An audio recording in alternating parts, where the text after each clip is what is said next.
What's up, witches? Welcome to High Tea. Can you hear me? Can you see me? Dame la información. What's up? We're at like a interesting angle, so tell me if you can see me. What's up? Can you hear the background music? What's up? What's up? Okay, I think we are connected. Why can't I see the chat?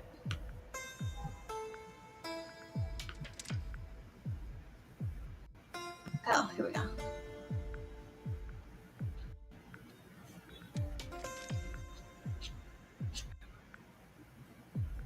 Hey, hey, hey. Hey, Betty.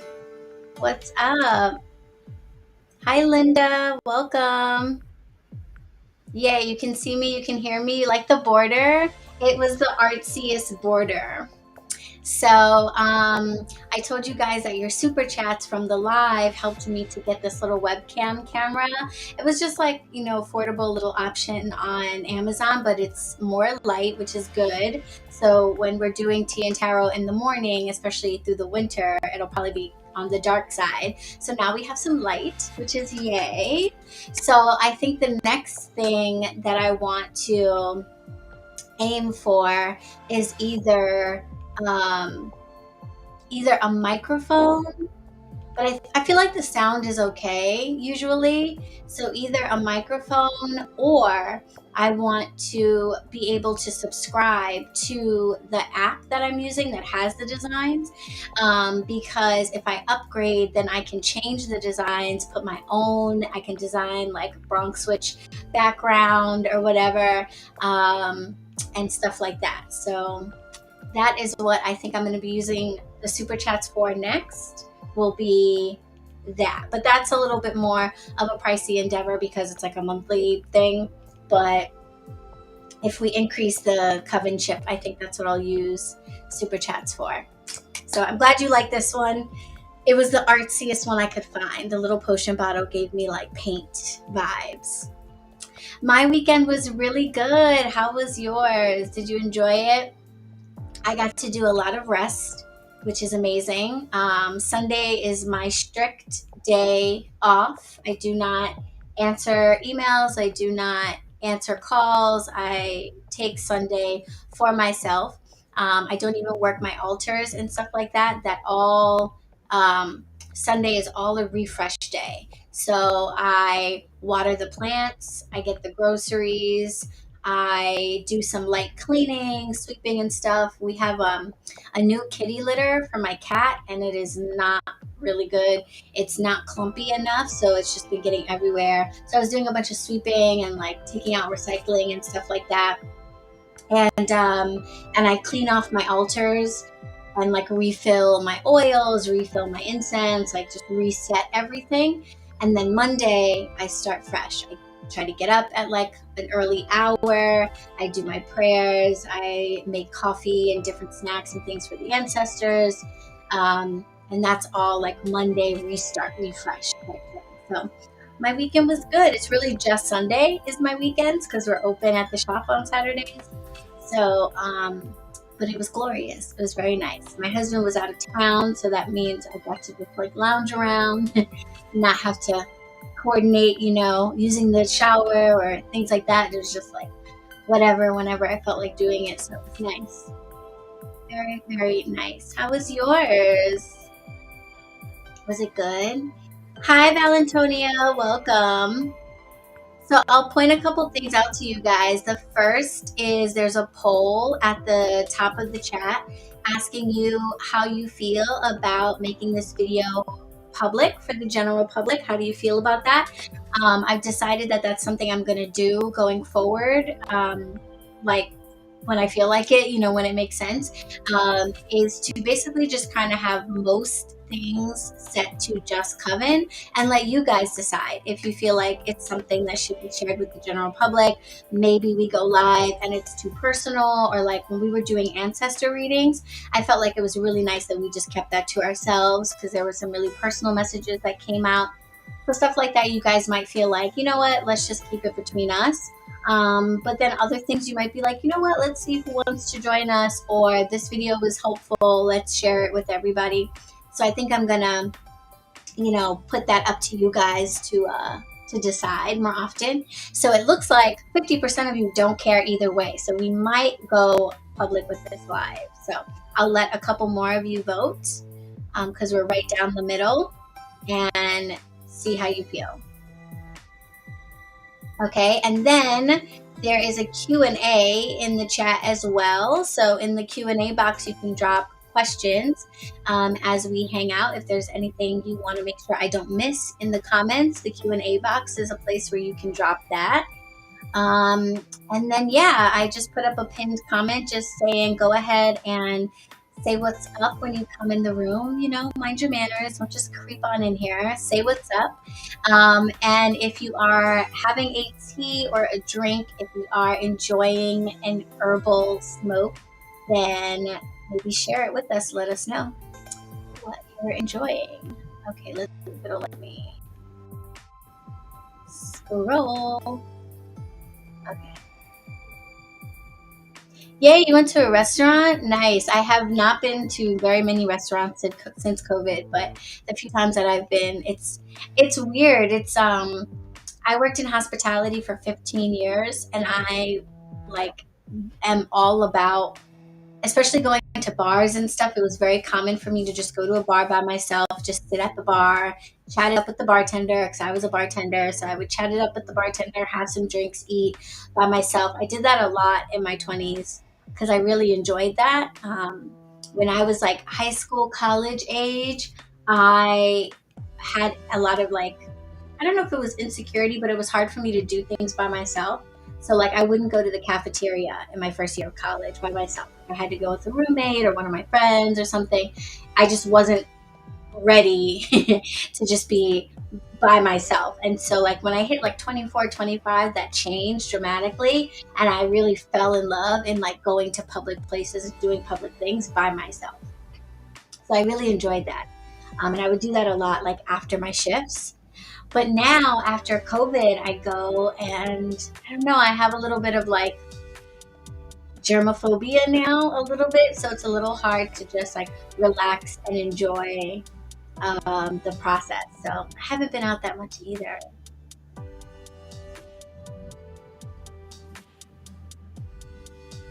You got Morpheus permanent cat stuffs. What's that? Or like the permanent stuff he's going to use in your house. That's really cool. Linda, you never made a vision board. Betty never made a vision board. Is everybody never made a vision board? Yay, you had champagne. Yay.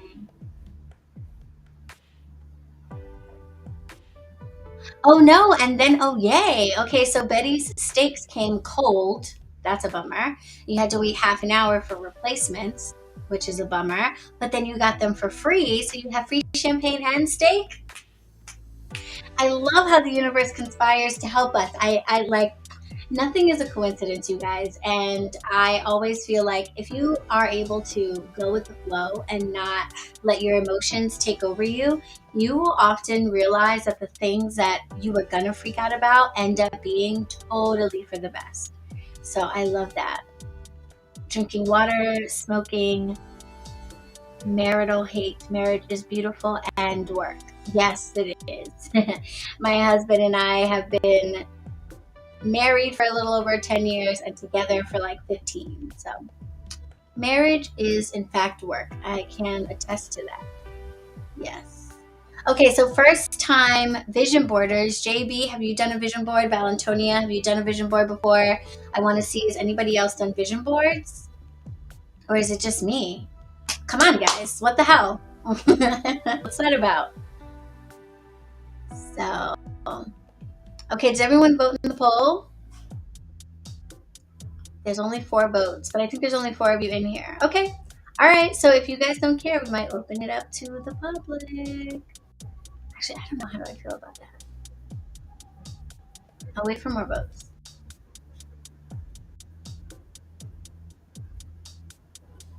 Yes, JB, I love that. Yes. So my husband has a bit of a cold, so he's probably going to be drinking his Not Today Satan today too.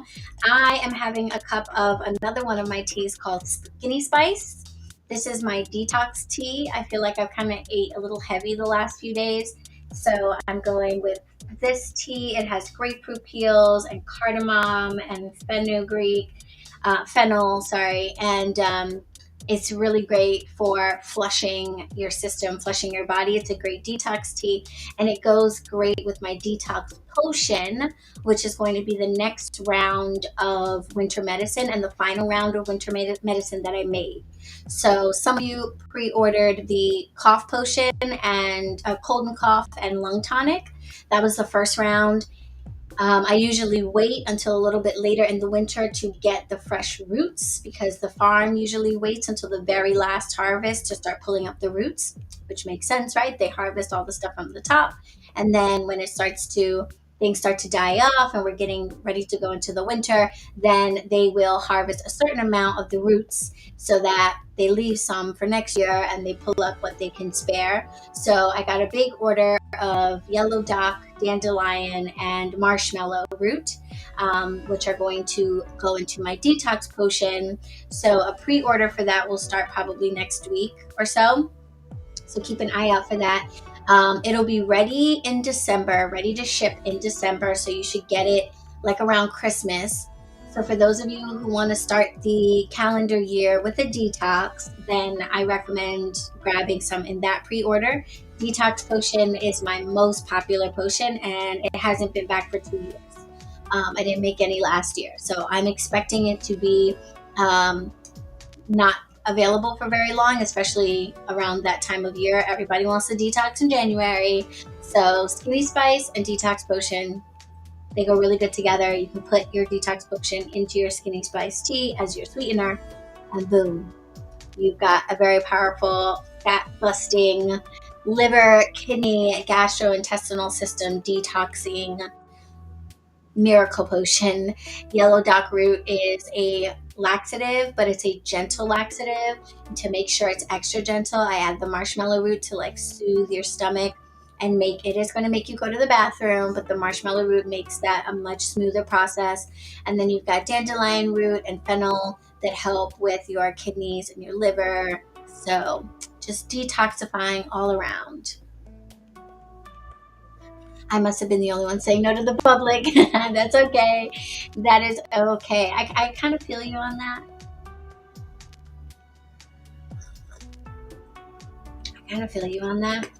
I might stay private now and then post it publicly when we're done so people can watch the replay.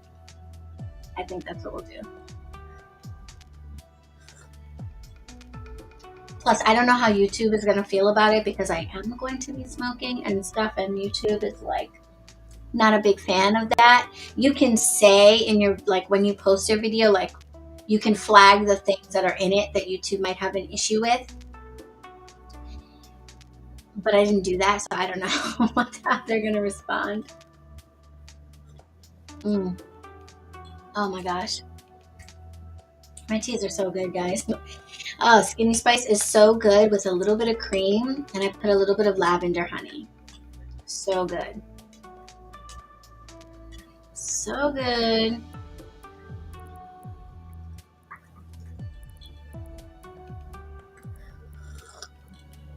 I understand, Betty. I don't really want to share our time together either.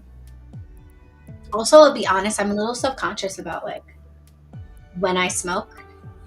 Some people, like, I'm really impressed by like canna educators and like professional cannabis consumers. I follow Tammy, the cannabis cutie. I don't know if you guys know her, but Cannabis Cutie, she's super amazing. She is a canna mom. She's got 2 kids. She's also a cannabis educator, and she's an advocate for the legalization of cannabis and for women in cannabis businesses, etc. And she just does a lot of educating, but like in simple layman's terms. She got paired up. She manifested this. She manifested working with Snoop Dogg. She wanted to do that so bad, and sure enough, She was doing a show with Snoop Dogg. I don't know what platform they're on, but like one of those like live like podcast type shows with Snoop Dogg. And now she's getting her own show, is what I heard. So yes. So she's really cool. But I'm so impressed that she's able to like go live, do events and stuff like that when she smokes, because even though I have been smoking for the longest time, I feel like I look very high. Even when I haven't smoked that much, I just feel like I look very high. Like some people's face doesn't really change much. Mine does. My eyes get really, really droopy, even if I'm not super high, and I just feel like it looks so obvious. And so I get kind of weirded out about like being in front of people that I don't know, or like too many people. So I'll see how I feel as we go on. Yes, Uncle Sweet all day. Excuse me, are you back to the bud? Okay, so yes, Betty, thank you. Like paying attention. Um, kind of. If you guys like, some of you are new here. I've been um, a cannabis smoker since I was like, seriously, since I was like 18. And it goes back and forth in my life, like I think with everybody. But I've never gotten rid of it because I felt like this is an herb like any other herb, and it feels weird for me to leave it out of my like herbal healing journey. It feels like a very familiar plant to me, and like I want to work with it. And a lot of the time, the reason why I'm not using it is more about like societal pressures, or like what I feel I'm supposed to be doing in my life at a certain time, not out of what I really want. And I realized that, one, I needed to be honest about my use. And by that, I mean, cannabis has a ton of medicinal benefits. A ton. I don't have to tell you guys that, you probably already all know that. But just because it has a bunch of medicinal benefits doesn't mean that I am using it medicinally. And so I first needed to get honest with myself about that and be like, honestly, I am not using cannabis medicinally, even though it has all those great properties. And obviously, my body is getting them when I am using it. That's not my purpose behind using it. And so I need to not pretend that that's why I'm using it. I'm using it recreationally. I'm using it to help me escape from a long, hard day. I'm using it to socialize with others. I'm using it for those other reasons. And no judgment on those other reasons. I just need to not pretend like I'm using it as medicine. And what I have learned about like my body and what I need is CBD is something that I can benefit from medicinally. I don't dream much when I sleep, which means I'm not really going into REM sleep, which means I'm not getting as restful sleep as I could be. And that is something that CBD helps me with. If I take some CBD tincture before I go to bed, I will have a deeper sleep. I will usually have dreams. I will remember my dreams, and that feels really good to me, and I like that. If I smoke CBD hemp flower, I don't have quite the same effect. So CBD tincture is something that I have been taking more often. When it comes to smoking THC cannabis, I realized that the medicinal benefits of THC are not medicines that I need, right? THC is great for increasing your appetite. If I were on chemotherapy, or I had anxiety that caused me to feel nausea and not eat, even if I were dealing with like body dysmorphia and eating disorder and I was not eating, then THC would be great. It would increase my appetite and make me want to eat or enjoy eating. THC is super wonderful for reducing pain and inflammation and muscle spasms and things like that. Thankfully, none of which I really have. THC is great for treating insomnia if you can't go to sleep. I don't really have that issue anymore. I've had that issue in my life at times, but it's not a chronic issue. So if I'm having an acute bout of insomnia, like around the full moon, where I might go 2 days without really sleeping, then that might help. But otherwise, it doesn't. So I just had to get honest with myself and admit that I am a recreational cannabis user. I do not really use cannabis for its medicine. I use CBD for its medicine and actually have a need for that, or a thing in my life that can benefit from that. But that I don't need to be smoking every day because I don't need the medicine every day. So I realized that smoking is something that I think I want to just limit to around the full moon, which we have coming up. So that's been working out for me for the last few months. I do not purchase any cannabis. I let my friends know that I won't be partaking or what have you. Or if I'm going to see a friend that smokes, I try to limit it to just around the full moon.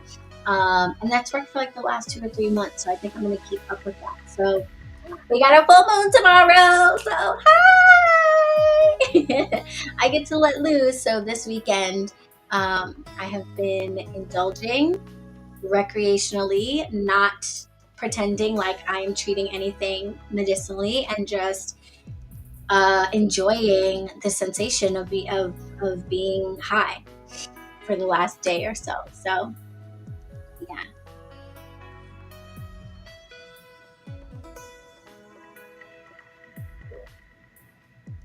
Yes, listen, Betty Valentonia will hop up to Canada, okay, because she's coming to New York, all right, to CHQ. So I know that she will hop up to Canada too. Yeah, right. So one thing I learned, Betty, for years, I was like, I don't dream. I don't dream. As a kid, I felt like I dreamed and then, or dreamt.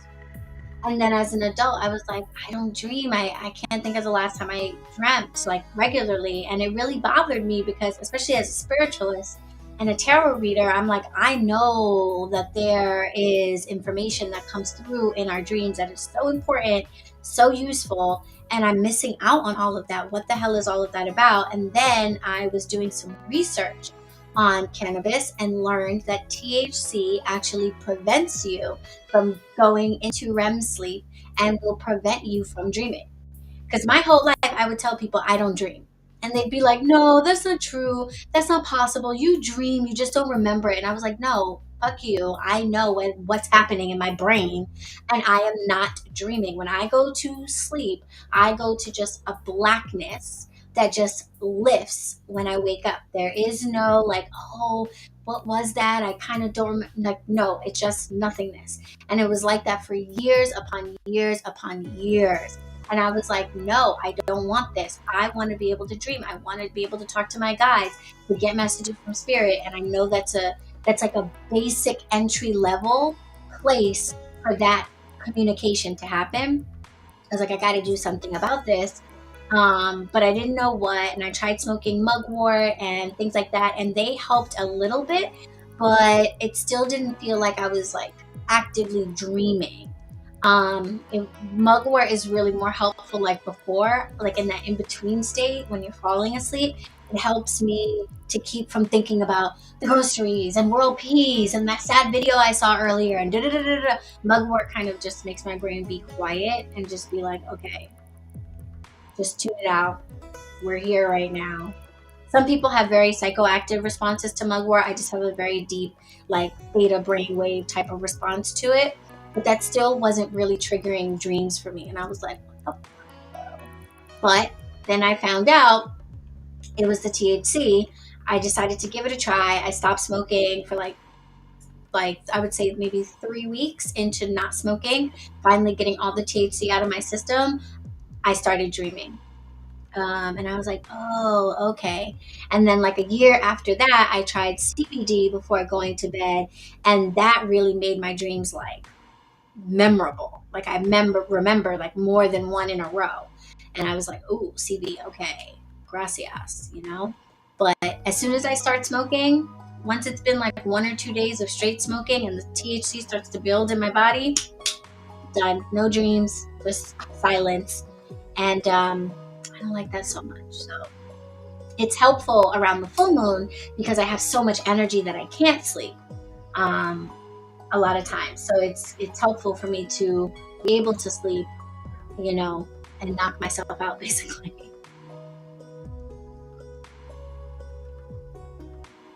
Mugwort knocks you out. I saw in The Nightmare Before Christmas, Sally used it on the doctor. Oh, I didn't even make that connection. I saw that movie when I was so young. I wasn't really practicing herbalism. Yeah, I can understand that, Betty, being worried about what's going to surface, but nothing good ever came from making your decisions from fear. Nothing good ever came from making your decisions from fear. That momentary comfort that you feel by having a night with no dreams is a momentary comfort compared to the lifelong relief that you might get from actually facing your shadows. I encourage all of you, especially those of you who really want to feel confident as witches, to face those shadows, because that is what is going to bring you there. If you're wondering to yourself, when am I going to get to the point where I feel like Allie, where I can just tell people I'm a witch, or I can have confidence about this message in a reading, or this spell's going to take, and da-da-da-da, that is going to come after you do the shadow step.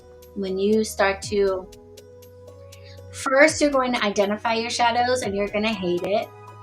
Stuff is going to come up that is very painful that you probably have worked very hard not to think about, or have told yourself didn't really have an impact on you as an adult. They have.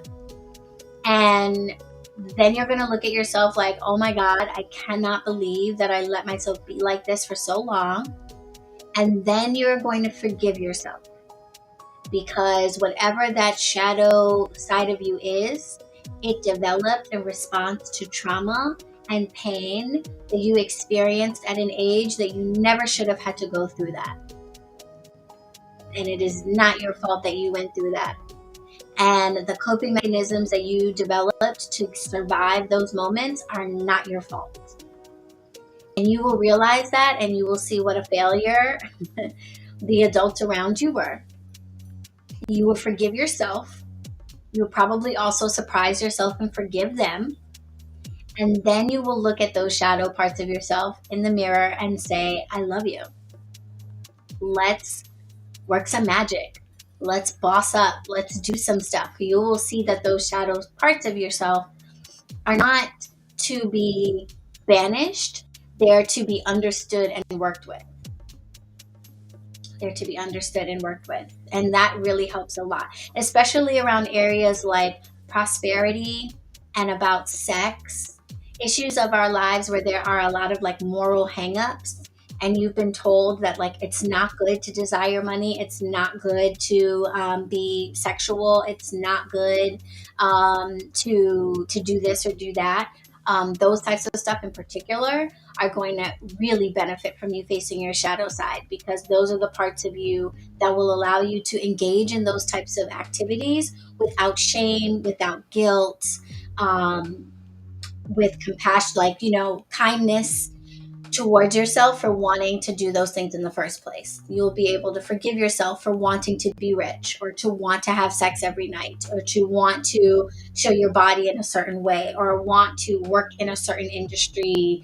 All of those things that you have been pushing away, that part of yourself that no, that's not a good part of me, da da da da da. You start to own it.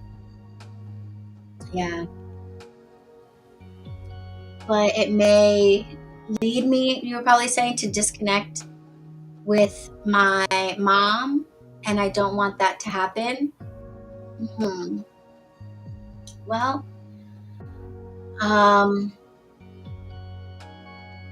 yeah, well, you have to kind of, that's heavy. I can't tell you not to do that, but you're basically saying, I will continue to live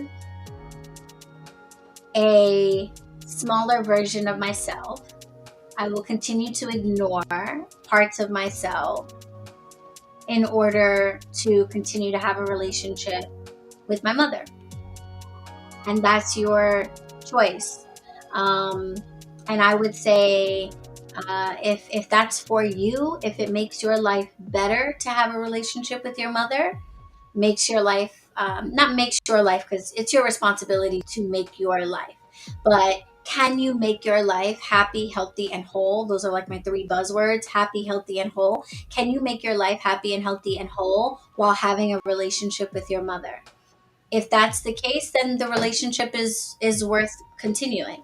But if having a relationship with your mother means giving up on uh, pursuing your own happiness, healthiness, and wholeness, then is that relationship really, you know, um, it's, as long as you're self-aware. If you know that you're in a relationship that ultimately is harming you, and you're aware that it's harming you, and you decide that you want to stay in that harmful place because whatever your reasons, then I cannot, judge you for that, as long as you're doing it with self-awareness, you know. Yeah, that does suck. That has to be really hard.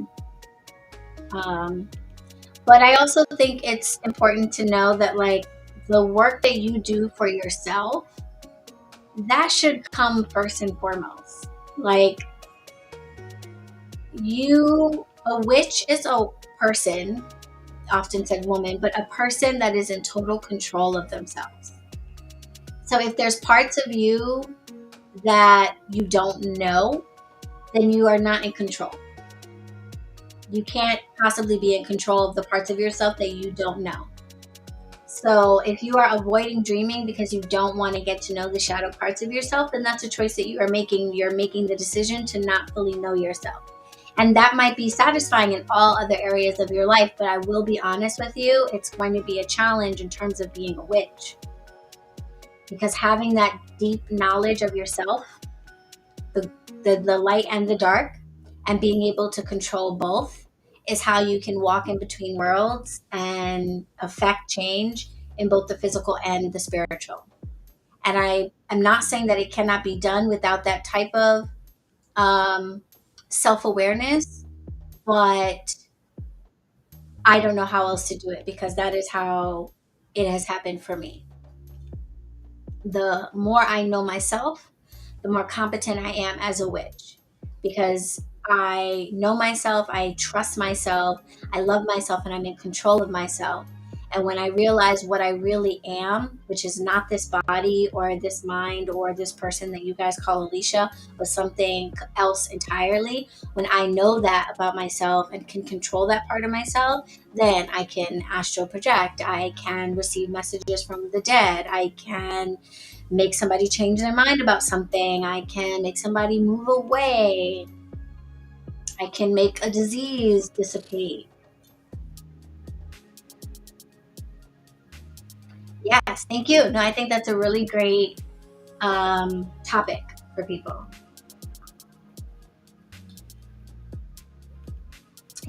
So let's get into this vision boarding, guys. So most of you said that you have never made a vision board before, which is like, what? Who mentioned in the comments who okay, I'm gonna end the poll. I'm gonna share this publicly after, maybe. So there's a Q&A at the top of the chat if you want to drop questions. Okay, so let me know in the comments, have you ever made a vision board? If you didn't tell me already, I know Betty, Linda said that they've never, Valentonia, JB said that you have. Valentonia, I didn't catch if you said that you've made one before. I'm sorry, I probably missed it.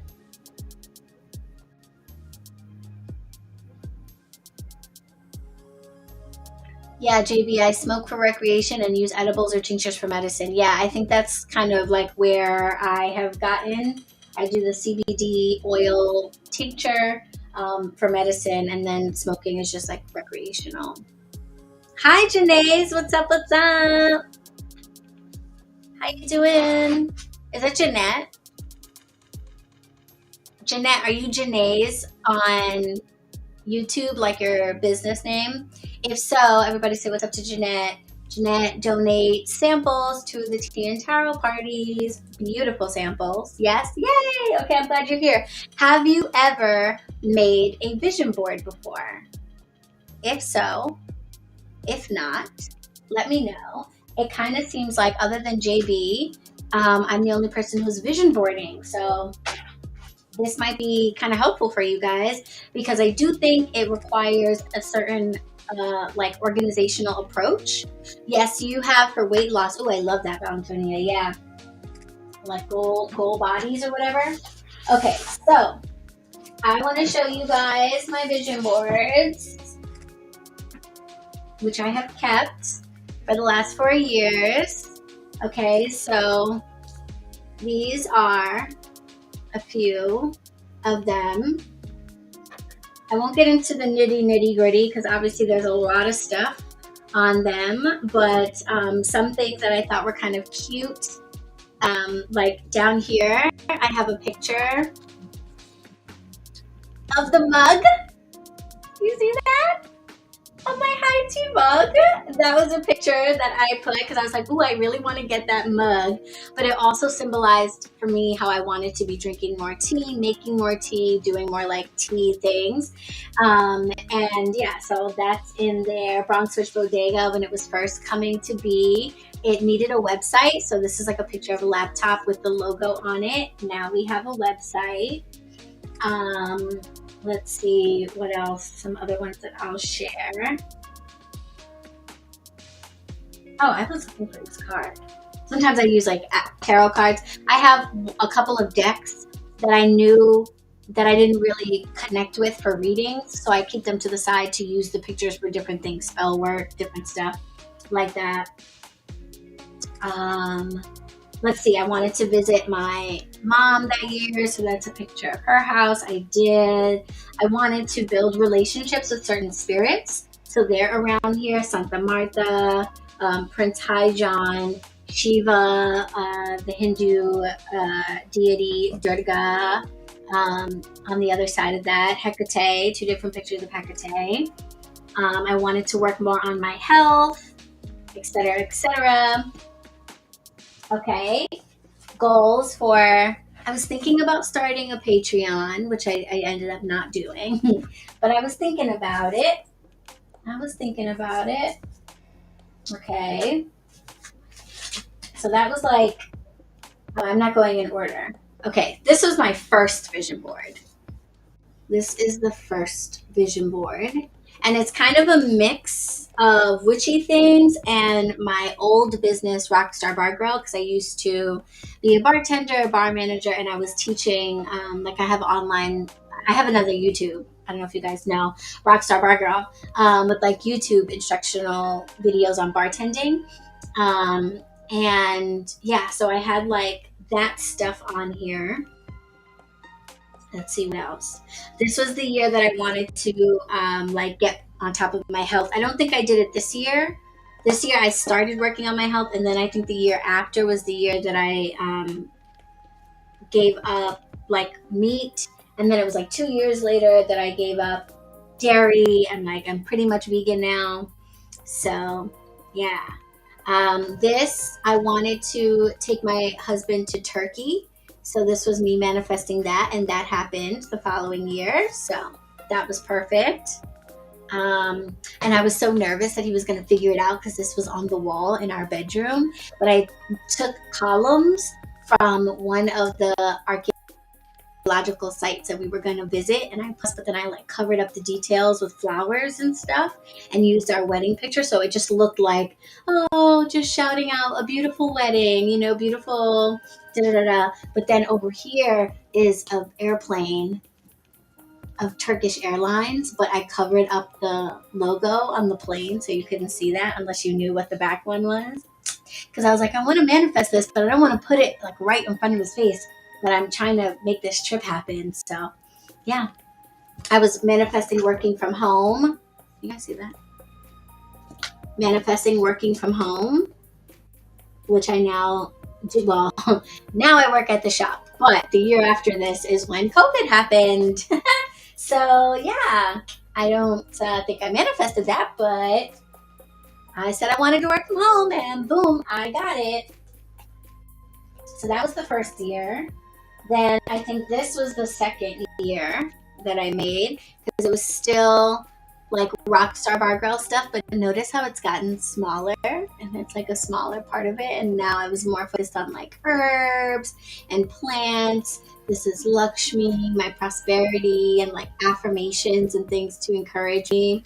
And a project that I still might be working on, but one of my good friends is a bar manager. She's an agave sommelier, so she's an expert at agave spirits, and she wants to make a bartender's tarot deck. And so we were kind of working on that together. So there's like references to that here, and then like the little witch on a broomstick logo just kind of follows me everywhere. It's kind of special. I like that classic look. And then this is the one that I made last year, and it's a little small and really simple. And that's because last year I was really overwhelmed with everything with HQ. We had just moved in. And I was like, when I made this, it was like already December. And I was like, I got to make my vision board for the year. Even if it's simple, I don't put a lot on it. I can't give up on this. So many of the things that I have put on my other vision boards have come to be. So I need to at least take a quick moment to just put some basic things down that I want to see happen with HQ. So this I made at HQ. So I didn't bother trying to put in my goals for like my personal life and stuff like that. I just wanted to focus on where I wanted HQ to go. And I'm excited. So I have a little help wanted sign. It says help wanted, apply within. And that's really cool because right now we are looking for an apprentice for the shop. So boom, there we go, starting to get staff. Ordering in bulk is something that I now do. I now have wholesale accounts with a bunch of different vendors. So I order in bulk now, which saves me money, saves on shipping. It's just better for the shop and stuff like that. Hunt and gather CBD. I want to apply for a cannabis license for the shop so that we can sell hemp flower and cannabis flower along with all the other herbs that we sell. And it's legal now in New York, and that all came to be within the last year, and application should open soon. So that's exciting. What else? Some other stuff. I just have like a YouTube thing here. I wanted to do more on YouTube, and my podcast came into being, which is now like regular YouTube content. Peace and health for the BIPOC community. So now I have a space that focuses on that, on bringing products and reservable spaces for the BIPOC community in my neighborhood. So yeah, empowering people with plants, enlightened living, eclectic love and sovereignty. So yeah, just a couple of inspirational things for the year, but boom, they've all started to like happen or come to be. So gotta keep it going. Got to keep it going. What was the Jamaica flag for? Probably planning a trip to go to Jamaica. My husband's friend lives in Negril, so we've been a few times. So I was probably manifesting that year to go. I can't remember. I think we did. I'm pretty sure we did. We went to Jamaica the year before, and then in the winter maybe, and then the next year to Turkey. I had Chicago on there too, but I ended up not going. COVID work from home probably falls into the synchronicity category, right? I was like, okay, cool. All right, so making a vision board. I definitely think that, did any of you bring your stuff to make one? Thank you, JB. I'm so glad you really love the podcast. I love it too. I think it's it's turning out to be more than I could have expected. So I'm super happy. Okay. So Let me know in the comments if you brought stuff to work on yours, because that is what I told you to do. And I gave you a few hours to do it. So the answer should be yes from all of you. While you let me know, I will cut this board. Because I was trying to decide whether or not I wanted to go like big, because I feel like I have a lot. I have a lot of stuff that's going to go on this board. I have a lot of things. I feel like 2023 is going to be a big year for me. And I feel like this is a year where whatever it is that I want, I need to go ahead and just let the universe know, because the energy is right for it to all happen. So I was like, should I go like double big? But I think I'm going to cut this in half and just use one side of it, just because vision boards can layer on top of each other. Like you can put stuff on top of each other. It doesn't have to be like, your vision board can be however you want, but I go collage style, which is kind of just like stuff piled on top of each other. You could go mood board style, where it's like neat squares or neat pictures like all in rows that kind of just create an overall vibe or what have you. But I'm a collage style kind of gal, so if I don't have enough room, I'll just put stuff on top of stuff.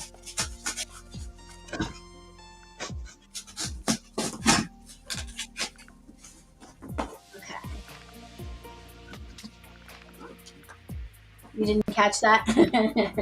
That's all right. That's okay. You have a small poster board, notepad, and the cardboard is all that I got. That's fine. Because you know what? We're going to get started with it, Betty, and then you can go and make this later. And then the notepad is going to help you to take notes. Okay? Because basically, what I have learned about a vision board is it seems like the type of thing that you can just be like, oh, let me go make a vision board. And then you sit down and you realize, wait a minute, I'm not prepared. First of all, do you just have a tub of arts and crafts supplies laying around like I do? You might not. So you might not have like paint and color pencils and markers and tape and glue and different things that would help you like really make it look the way you want it to look. And then you think to yourself that it's just as easy as just like grabbing a couple of magazines and sitting down and cutting pictures. But the problem with that is, what are the chances that the magazines that you happen to have on hand, if you have magazines anymore, like I don't really get magazines anymore, so I have to do this throughout the year. But like, what are the chances that the magazines you have laying around or the newspapers or the random pictures that you have are going to be what you want for your vision board? It's not very likely. If you're not, if you don't happen to just have all this stuff laying around all the time already, it's not very likely that you're gonna have what you need. And then it's kind of annoying when you go to get everything done. I need to get my babe. Can you hear me? Can you bring my meditation pillow from under the prayer table? Thank you. My butt's gonna go to sleep in a second, so I need a pillow. But yeah, so like it seems like it would be easy, but then it's like, oh shit, like where am I gonna get all these pictures? And then you're sitting there cutting and you're looking through magazines trying to find pictures, and by that time you're like, I'm over this project. So here's what you've got to do with the vision board. You got to plan ahead with the vision board. You've got a cardboard box of magazines. That's good. Thank you. Yes. That is very helpful because that's going to give you a lot of material. I save magazines throughout the year, so we don't really get that many. I have a subscription to a magazine called Chilled Magazine, which is like a bartender's magazine. That's a free subscription for bartenders. And I haven't told them that I'm not a bartender anymore, so I just still get it for free. So I get those. Those are only like once a quarter. So there's like 3 or 4 a year, right? That's what a quarter is. Yeah, there's 4 a year. And then, oh wait, can you still? I think like my face was kind of for a minute. So yeah, so there's 4 a quarter, and then there is my husband does photography, so he gets like Architectural Digest from time to time, and like there'll be like random little magazines. But I'm not gonna go out and buy magazines just to have like clip out pictures. You know what I mean? So if you have magazines, definitely keep them to the side. They will pay off immensely when you're ready to make your vision board. But if you don't, then you might want to start holding on to magazines when you get them, specifically for this purpose. So that is why I keep magazines that come to the house and different catalogs and stuff that come to the house. Not for the catalogs. I just put them away because I know I'm going to use them for my vision board. Then I go through them, I find pictures, I rip stuff out, and then I throw them away so they don't get cluttered. Okay? So that's the first thing to keep in mind.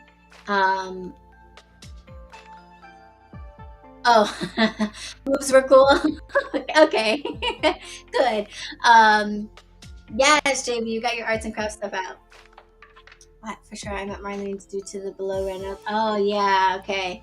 Yeah, so cardboard, magazines, newspapers, catalogs, things like that, you might want to save up over the year for vision boarding stuff. And then the other thing that I recommend that you do is have a vision board list that you make for yourself. You can make it right before you make the vision board, or you can keep a page in your journal. If you keep journals, you can keep one page set aside where through the year you put things on your vision board. Next year, I want to manifest this. Next year, I want to manifest that. Next year, I want to manifest that. Up to you. I usually wait until a couple of weeks before I start making mine to make my list. So that's what I did. I have my list here. Okay, so I've got my list. I put it on a Google Drive, so I typed up most of it. And then after I printed it out, I was like, oh, this too, oh, that too. So over the last couple of weeks, this list has been growing. And when I have my list, now I'm able to start flipping through magazines and looking online for pictures that match up with what it is I want to manifest. So I've got a whole bunch of pictures here in my folder that I took from magazines that I had. Some of them, a lot of the pictures I printed out online because I couldn't find exactly what I wanted in the magazines that I had. So I just Googled pictures, shrunk them down to like manageable sizes, and printed them all out. So I've been working on this collection of stuff for like the last couple of weeks. And that's how I recommend you do it. Because if you think you're going to just sit down and have everything you need in order to process all the stuff you want for the year at that moment, unless you plan on spending the whole day working on it, it's going to get kind of frustrating because you're probably going to realize that you haven't really given thought to what you want to manifest. And if you know what you want to manifest, you don't necessarily just have a picture lying around that represents that. If you're lucky, you might have enough magazines on hand that you can find them all, but the chances of them all having pictures or words that line up exactly with what you want, I guess it depends on the magazines you have, but with mine, they're kind of limited. So I recommend you start there. And then all of your pictures and stuff that you printed out online, all the pictures from the magazines that you like, you're going to go through and cut them into, shrink them down, cut them. You might have interactive stuff, like I have a couple of tarot cards here that are going to probably go on here as well. One year I had like a silk flower that meant something to me. So stuff like that. And I have a combination of images and like phrases and words. Let's see. Isn't that? Is the light too bright? Oh, there we go. It says feel good. Feel good. Right. I have this one that was painted on someone's arm. It says fearless. An arm. Okay. So yeah, so I've got stuff that I want to see manifest in my life, as well as stuff that I want to see manifest with HQ. And then you want a variety of ways to adhere these things. because some things will be slippery if they're from a magazine, some things will be rough, some things might be 3D and won't stay with tape. They need glue, they need hot glue, etc., etc. So I've got different types of tape, and I've got different types of glue. Let's see. Different types of glue sticks, okay? And then I've just got like all of my arts and crafts here. So I have paint, I have markers, stuff like that. So if I get to something and I realize, oh shit, I don't have like a word for that, or I don't have an image for that, then I could just write it on there. So yeah, so that is what you want to have to get started with your vision board. So I find if you time things out like that, you know, like plan it out, list the things that you want on there, and then go gathering your pictures and words and phrases that represent that, then you can go from there. And I have some like bigger sheets of pictures that are more for setting like the background vibe. How cool is this? This is a cocktail in a drink called Voodoo Witch Dr. Funk. That's the name of the cocktail, Voodoo Witch Dr. Funk, at a bar called Las Brujas. Isn't that cool? Smoky deliciousness. Very purple and pink, so wonderful background for the part of my board that's going to be about like my own magical manifestations. And then most of the board is being covered with this background scene from what's this chick's name? Dakota Johnson's house. So we'll probably end up covering up her. Maybe not. I really like her dress. But yeah, I was in it for the tree. You guys know how I feel about a tree background.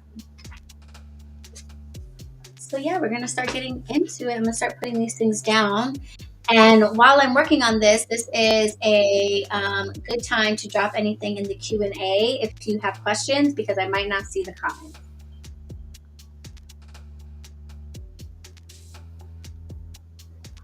Yeah, nature magazines are very helpful. I kept all the like outdoor magazines.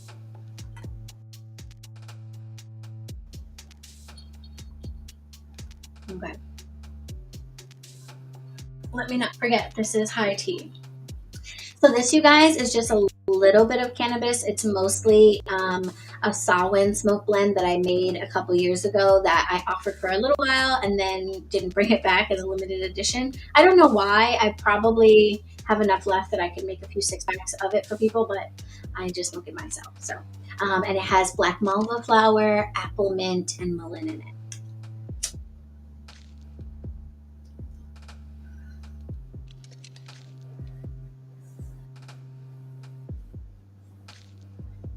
Let me know if my vision board process makes sense to you. Do we like that?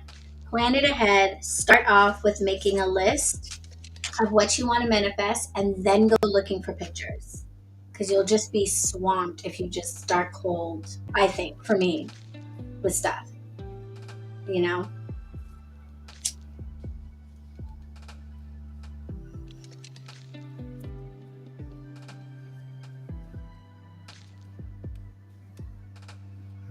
You have a craft cart? Yes. I mean, to me, it just feels natural. Like, Nikki Mueller was telling me that one day when I posted something, and she was like, you have a glue stick in your witchy kit? And I was like, yeah, I have a glue stick in my witchy kit. Like, hello, it's called witchcraft. We be crafting out here. We be making stuff. Like, I think I like witchcraft mostly because of how crafty it is. You know, making mojo bags and making apples filled with things, and like, I like the craft aspect. I love that cup. I would spill my coffee. You get good at it because it's really designed to stay upright. Like where they have angled the top of it, you don't really have to tip it to smoke it. So it's actually the other way around. You are not likely to spill your coffee. You are likely to spill your ashes, because when you get to the bottom of your drink, you start to do this to get what's left in your cup, and you will spill your ashes on yourself. I've done that a million times. I've never spilled my drink. So it's the other way around.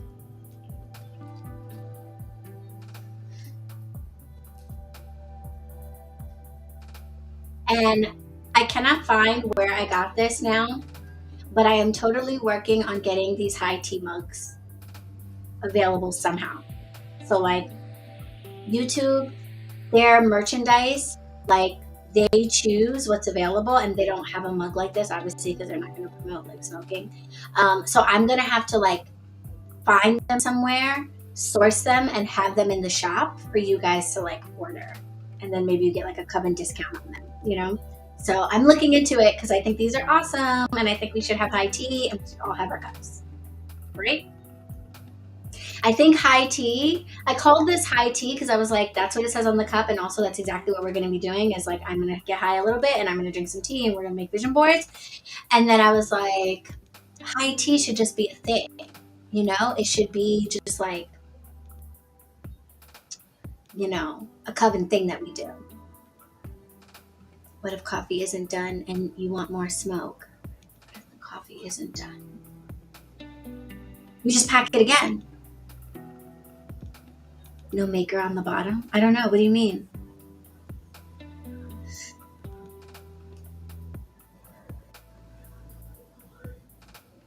Yes, Jeanette, you want one of these? Okay.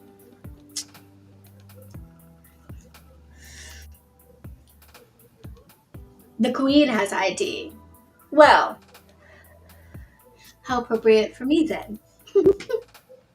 That sounds just right. But yeah, I think this would be really cute for everybody to have, especially because I heard from Leslyn that she ordered a mug from the merch shop and it came broken and it wasn't like packaged well. And customer service was like not great about it. I think she got her money back and stuff, but still, like, I don't want people to have that experience. So if the merch coffee mugs are not being sent out right, then I should just have coffee mugs because I try to package things very well. Oh, how do you empty the ashes? Well, I guess you could just scoop them out. It's pretty shallow. I literally would just take my lighter and be like, boop, boop, boop, just like scoop it out. Yeah. Can you ramble a little bit about spiritual crossroads? Sure. Yeah. I try not to ramble, like for your sake more than mine, but yeah, I can. Especially if you pay me. Ooh. Thank you.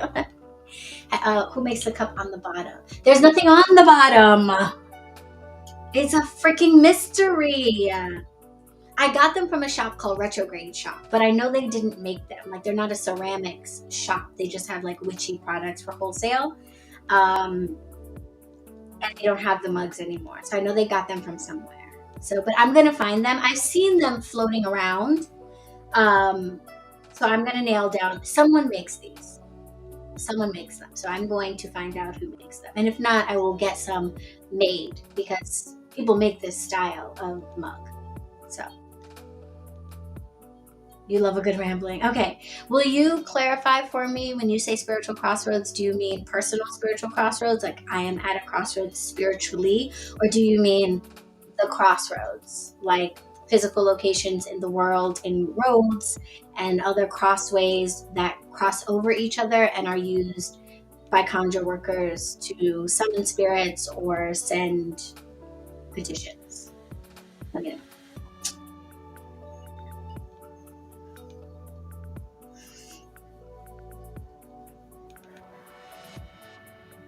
Let me know and I will ramble because I gotta get started. Oh my gosh. All of that? Well, surely one of them is what you meant. Right? Or did you just hear the term spiritual crossroads and were like, I just want to, the second part. Okay, crossroads. Okay. I can maybe go to the other one, but I don't know. I probably have less to say about the other one because that would be a little more personal. There are so many types of crossroads in your life spiritually that a person could be at. But the crossroads, the physical crossroads, are cross points. Typically, we're thinking 4, though 5 has its uses, as does 3. And so does two. Forks in roads are also um, spiritually charged places that you can use the energy of or the spirits that reside there to do certain types of work. And in some cases, a cross in the road or a five-pointed crossroads might be particularly appropriate for what you're trying to do. But essentially, a crossroads is a crossing of paths in some numeration, and they are like the barriers between doorways or the barriers between windowsills. These are called liminal places. They are places that exist in the in between, the in betweens of realities, the in betweens of physical spaces, both, vice versa. And the crossroads, physical crossroads in nature, are very useful because they represent the crossroad of life, which is the cycle through which we go through, starting with the inception of us, whatever that is, our birth, physical birth or otherwise, that then peaks at the height of our life and then comes back down. And over here, we experience death. And then we take a similar trajectory in the spirit world where we get further and further away from our human existence, begin to fully realize that we are dead, fully return to spirit, and then begin the journey of coming back to the physical again. So the cross that is in the center of that circle is a crossroads. And the physical crossroads in nature outdoors is a representation of that same crossroads that divides life and death. So we go to the crossroads to summon, petition, give honor, leave offerings to spirits that are on the other side of that line that divides life and death. In addition to being able to reach the spirits of the dead there, we also encounter crossroads spirits. And crossroads spirits are spirits whose job it is in various traditions. They have different names and blah, blah, blah. But essentially, what we know about the crossroads is that there are also spirits that may or may not have been on this physical plane, but whatever their origin, their job is to guard the crossroads. And they guard life and death and the barrier in between. And they keep the dead on their side and they keep the living on their side. Very useful, the crossroads spirits. But one thing that you will find very common in just about all traditions, crossroads spirits are not to be played with. They're not typically cast as being super friendly. If they are, it is because they are a trickster spirit of some kind and don't have the best intentions. And that's because of the nature of their job. They're trying to keep the dead from interacting with the living. And so, they can't be all nice and fuzzy and happy-go-lucky about you trying to cross that boundary. If you know how to petition those crossroads spirits properly, then you can often gain access to the spirits that you can speak to on the other side through the crossroads. And so that might be a place to put petitions to your ancestors or to the spirit of someone else who's dead that you are trying to contact. Or I find that the types of spirits that reside in the crossroads are spirits like folk spirits and some saints that have folk attachments or demigods and things like that. You're not going to find deities in the crossroads. That's not where you're going to go to give honorings to deities and things like that in the crossroads, unless the crossroads spirit that you're petitioning or whatever is considered like a deity in that path or something like that. Maybe that's how. But the crossroads are the division between life and death. Deities typically are not, they've never been human. They've never been alive or dead in that sense. So, but a lot of saints have. They were actual living people who died. A lot of folk spirits are St. Peter? I don't know. I don't know. Look it up and find out if St. Peter was actually a person. And perhaps you can have luck finding him in the crossroads. I don't have a relationship with St. Peter, so I can't tell you where he's at or what he does. But I'm just giving you examples of the types of spirits that are accessible oftentimes in the crossroads versus what types of spirits are not accessible in the crossroads. So, deities, ascended masters that were never considered like people. I don't know about Jesus. I wonder where I want that was an interesting question to ask maybe my voodoo teacher or something. Like, where does Jesus fall into that? Because he was human. It says straight up he's flesh and blood, right? So like, would he be? I don't know. But yeah, so that the types of entities that you would encounter in the crossroads are, from my experience, they tend to be spirits that were also people. So our ancestors are obviously people, the deceased, passed on loved ones, those are people. But it might not be as clear, like, is a saint a person? Is a demigod a person? So what it feels like to me is the ones that have been people, they were people on this earth. Some saints have not been people. Some saints are like energies apparently or something, and we don't have proof that they ever were alive. They're more of like a story. Whereas a lot of saints are people that we know. And then there are folk saints that are like not recognized by the official church, but are still called Saint so and so or whatever, and worshipped by like a bunch of Catholics. Those people, they were human blood people. They seem to be accessible in the crossroads. So yeah, that's the crossroads, and it's essentially a portal for those spirits and connecting to that type of activity. So you can go there to give a petition. You can go there to leave offerings of thanks after that spirit has given you what you asked for or helped in the way that you asked.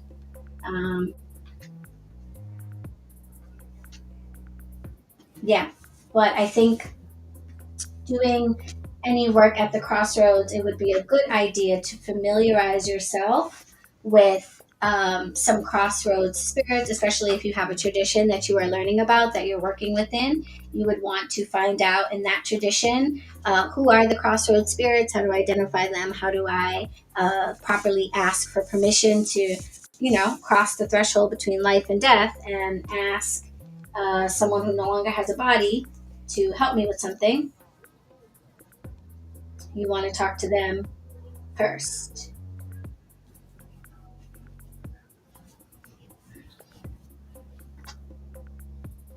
Okay. Did that answer your question, JB? Was that enough rambling? Was that enough rambling? Did you catch all of that?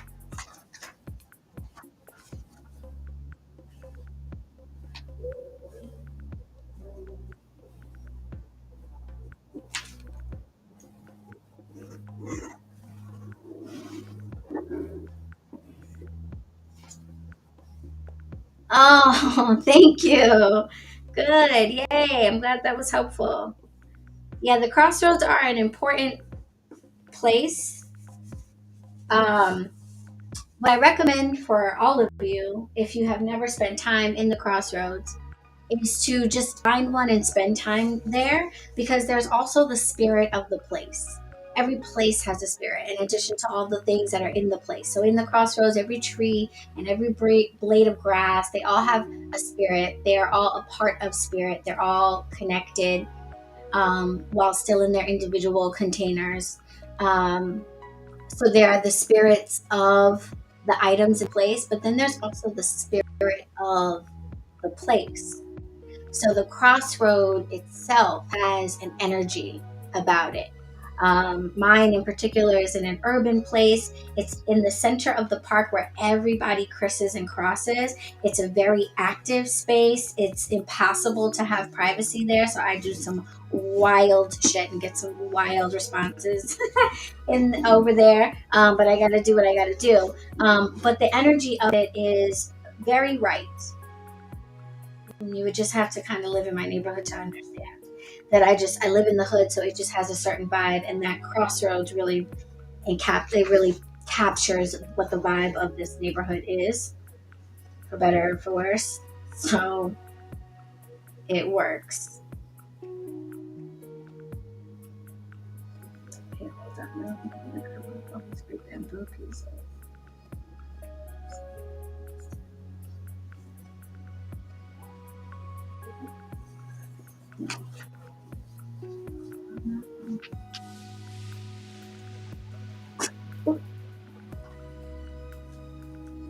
Oh, okay, hold on. I had a change of heart about where this piece should go. Come on, cooperate.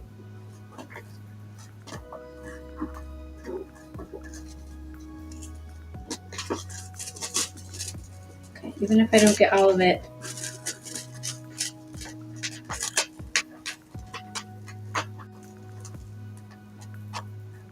Can you guys hear that background music? Let me know. Alright, we're gonna just relocate to up here.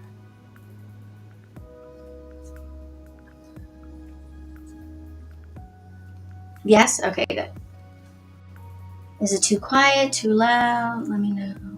I'm learning. I'm doing all of this on Restream. So there can be like background and stuff, so you can actually see stuff on the screen. See? Okay, good. Hear me out. The business crossroad is cemetery near me. I had this idea to grow chili peppers in cemetery dirt as the spirit of the land. If I could take some dirt along signs. Yeah.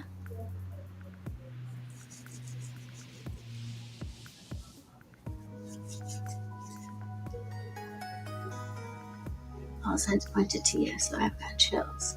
Yeah, so follow those signs.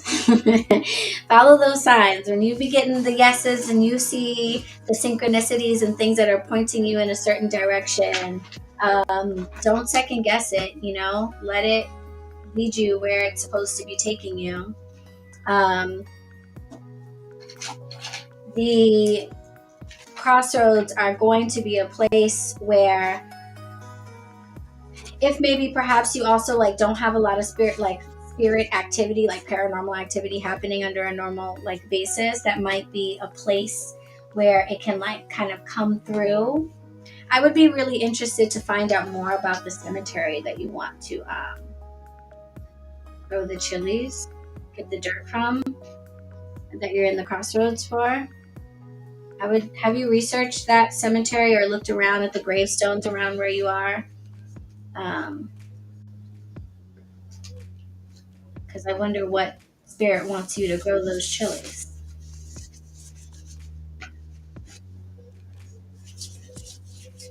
Oh, not chilies, but chilies. Okay.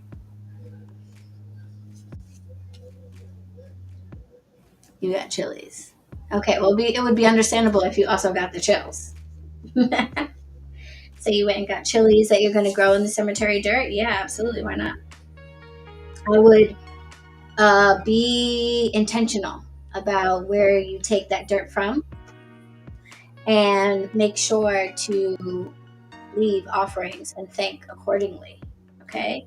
Some common gifts for general spirits of the dead in the cemeteries, like if you don't know someone specifically, to know what they like, or who they were in life and stuff like that. Mercury dimes are used a lot in conjure as a gift for spirits in the cemetery. Mercury obviously being in charge of communication, a swift communication, and Mercury dimes being having actual silver in them, unlike current dimes. So Mercury dimes are a gift. Very shiny pennies also, in some traditions. Alcoholic spirits poured onto the ground as libation. If you don't know if that's super appropriate or the best idea, then clean, clear, cool spring water is a nice gift as well. But do not come empty handed taking things from the cemetery. Okay? I would not recommend that at all. I would not recommend that at all.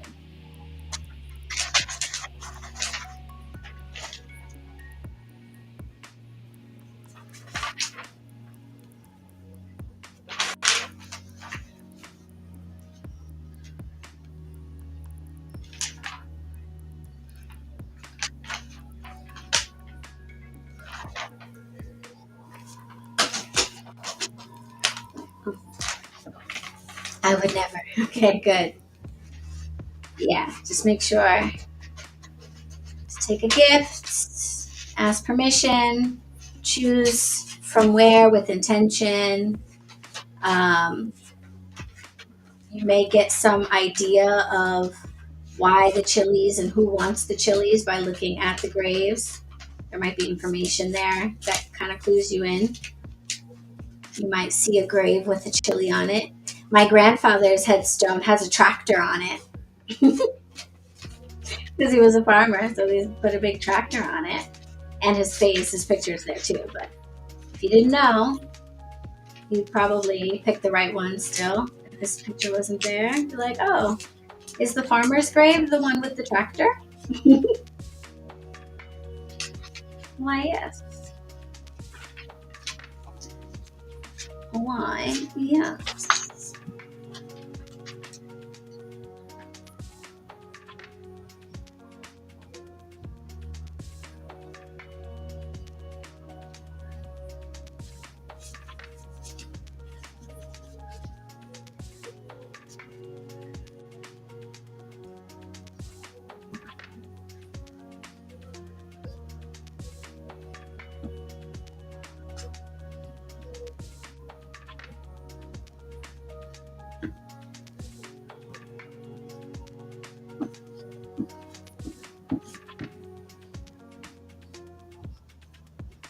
All right.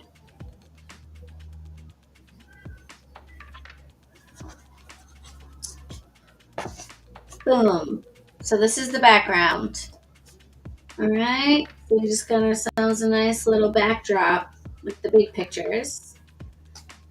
And then after I do that, then I basically just kind of look at my list of stuff and just kind of decide like which of these things, the pictures that relate to them or the words that relate to them are going to get like stuck on top of that. So that's how I do it. So if you start the process of planning for your vision board ahead of time, it will flow a lot easier when you're ready to actually sit down and make it. And don't let not planning for it like stop you, because when I tell you how effective it is nuts. And I do nothing with them, literally nothing with them. As soon as I'm done, I put them up on the wall and I just like will occasionally look at it. I think I'm probably looking at it a lot more than I realize. Like when I'm daydreaming and like not paying attention, I'm probably looking at it, but I'm not consciously looking at it. I'm not even like repeating affirmations or like reading it over to myself and stuff. Like I look at it when I feel like it, and still somehow, I think what made me really realize that it was like the thing to do is I was the COVID year, because the COVID year I did it. I think that was the second year that I did it. And I was like, no way anything on here is going to come to be. Like the whole world is shut down. I'm not even thinking about it. I think I may have even taken it down and like put it in the closet or something, because I was like, whatever, I don't need this up right now. And at the end of the year, like usual, it's Samhain. I'm ready to, do my yearly reset. I'm like, oh, let me look at my old vision board. Am I going to do it again this year? And I'm looking at it and I'm like, wait a minute. How did this stuff still freaking happen? That's crazy. Like, I wasn't trying to have any of it happen. I'd pretty much just been like, okay, that's not going down this year's screwed, you know? And somehow all these things either happened or like are now in the works. So that for me was like, okay, I think we're going to try to do this every year, because the world doesn't even have to be functioning for it to like somehow sink into my mind and come to be, you know? It's pretty awesome if you ask me.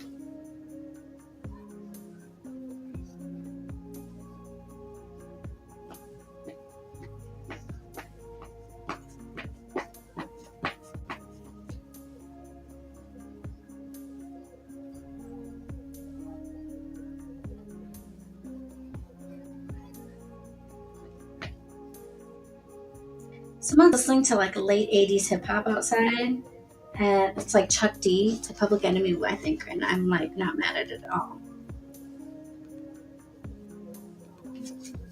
Not mad at it at all.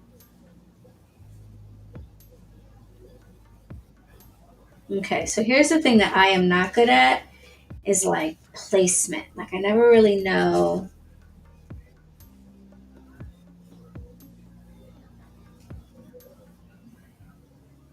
how to place stuff, but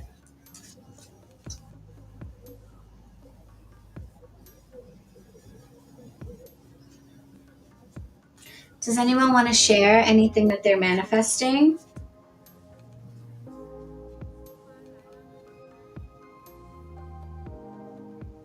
And for those of you who like didn't bring stuff to make your vision boards, first of all, I forgive you, but get it together. But oh no, did I mess up my life? Oh, that's her hand. Never mind. So if you're not working on your vision board right now, a house, yes. So motive B, I love that. I love that. Go big. Go big 2023. I think it's the time to buy, right? They're always like, the time to buy is now, right now. Not 5 minutes ago, now. The market's already changed.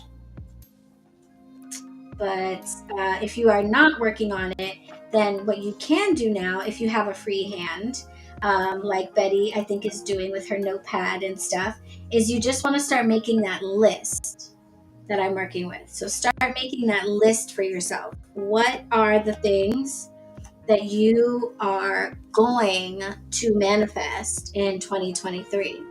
Sobriety, yes. So motive B. I'm using some pictures from Pinterest. Yes, love that.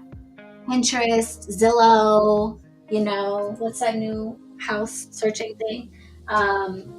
Wherever it is, like, find your actual place, see it in your mind's eye, and then find images that relate to that. And not just the house itself, like, it's cool if you have an idea of what you want, like how many bedrooms and all that stuff, but like, what's the vibe? What's the energy? What's the emotion of the space? Find pictures that really encapsulate that. It might not be pictures of a house at all. You know what I mean? So find that vibe.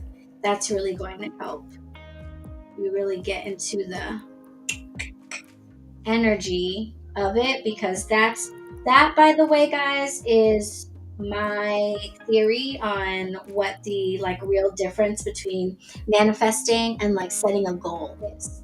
Because a lot of times, we'll hear people be like, yes, I manifested this thing and I worked really hard and I reorganized my life and I got this and I took this, and you're like, to me, I'm like, when I hear stuff like that, I'm like, okay, well, I mean, congratulations, but like, is that really manifesting something? That just sounds like you worked really hard, made a lot of sacrifices, and it paid off. That doesn't really feel like manifesting to me. Like, magic to me is making things that out of nothing happen. magic is miracles. Magic is stuff happening that the physical world can't explain, like why it would go down like that. Like me being approved for HQ with like zero credit, no money in the bank, no job because of COVID, like stuff like that, where it's like, no, that should not have happened. That is manifesting, and the two can come together. Like you can have a goal, and you should probably, make whatever necessary changes to like get to your goal. But the magic element is the manifesting part, where you make things happen that even your changes and stuff were not really supposed to have happen. So yeah, that's what I think of as like the difference between like just manifesting and setting a goal. I'm manifesting being able to quit corporate America and being able to live in abundance with health insurance off of my creativity. Yeah, okay. So, right. So that's a great example.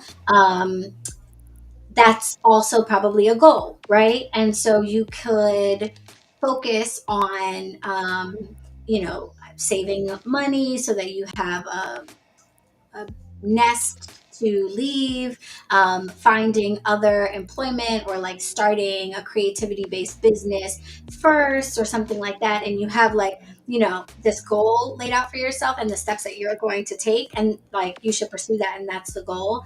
Manifesting that would be making that happen without all of those checklist things having been met just yet. And that requires the energy change, the goal, the vibe change, where everything that you do comes from a place of already feeling and knowing that that exists. And what is the vibe that I would have sitting in my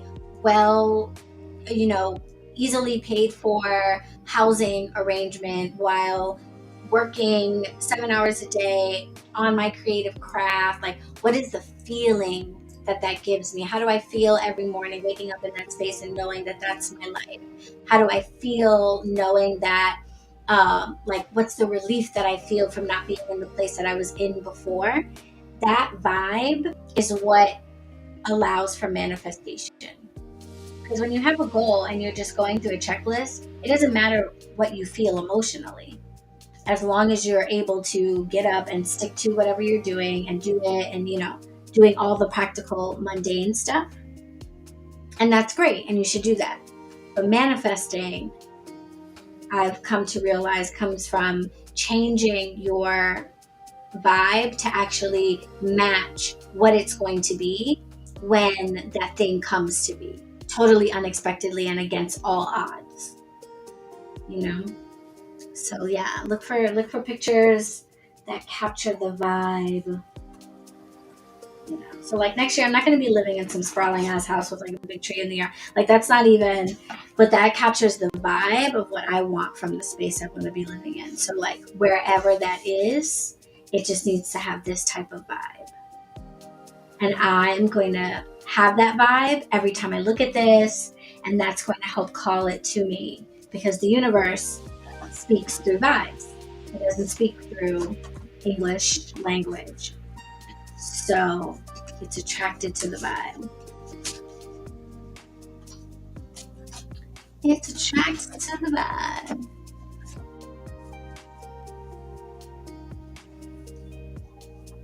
Yes.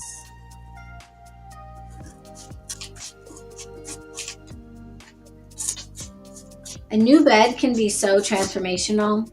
My bestie somehow managed to get a free bed, a free 4-post bed. And so she gave it to me, and I got a free new bed, like a nice new bed for free. It's the most amazing thing. Okay, so like speaking of vibes, so here, like this is a set of curtains, and a peridot green, which is my zodiac, and a couch that has like a peridot green throw blanket, and it's wicker, but it looks gold. Like the upholstery has like a goldish yellow color to it. And my vibe for next year is all about, I'm calling it Paragold. I think I saw this like in Wayfair or something like that, and I was like, yes, that's what I'm going for, Paragold. I want everything in my living space to be peridot green and gold, and have splash colors of my royal purple, amethyst color, because that's like very much my color scheme. So wherever this is, wherever I am living, wherever I am being taken, this is the vibe. This is the vibe that I have. And that's how we manifest, and I can do all of the things for getting of having my apartment be this way. I can make a wish list for these items, save money to buy them. I can, look for a different apartment or plan to make changes to this one. Like, I can do all of those things. And that is having a goal and working towards your goal. The manifesting side of it is just feeling like it's already happened. That is a different thing. Okay, where do we want this? Why does everybody keep trying to cover up my bamboos? That's not what I want to do.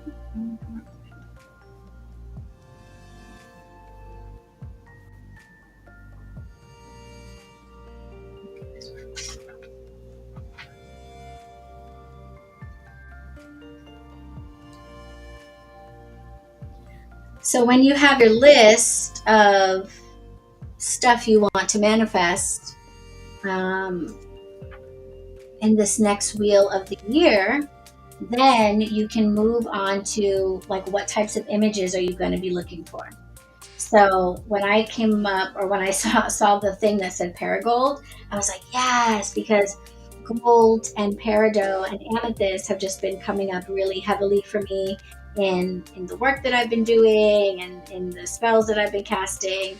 And they relate to something important that's been revealed to me about like my mission in this life and why I'm here and what I'm doing and all that stuff.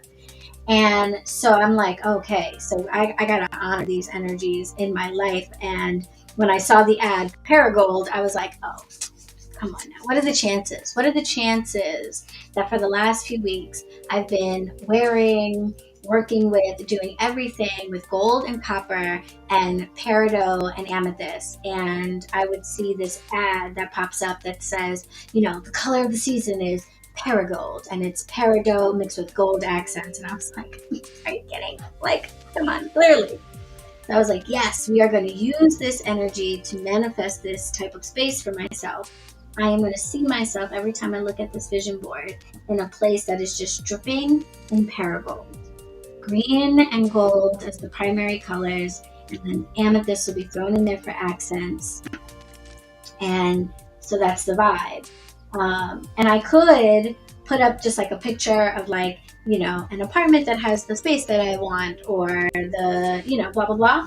But I find it so much more effective to focus more on the feeling and find pictures that relate to the feeling, because that is going to help you. That's the difference between like a goal board, like a to-do list. Yeah, that's it. You're not making a to-do list. This is not a to-do list for yourself.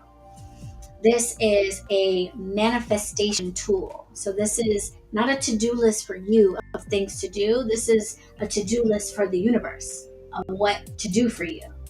And so the point of it is to translate your desires into universe language, which is energy, not like words. You know what I'm saying?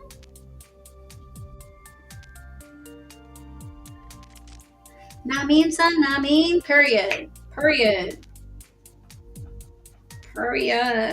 let me tell you something. I'm a little tired of setting goals and working hard to achieve them. I mean, I'm trying to remove myself from this belief that like life has to be hard in order for it to be like worthwhile and like legitimate, or like reasonable or something. I don't know. Like, why can't I just wake up tomorrow and just be dumb rich? Like, why do I have to work hard?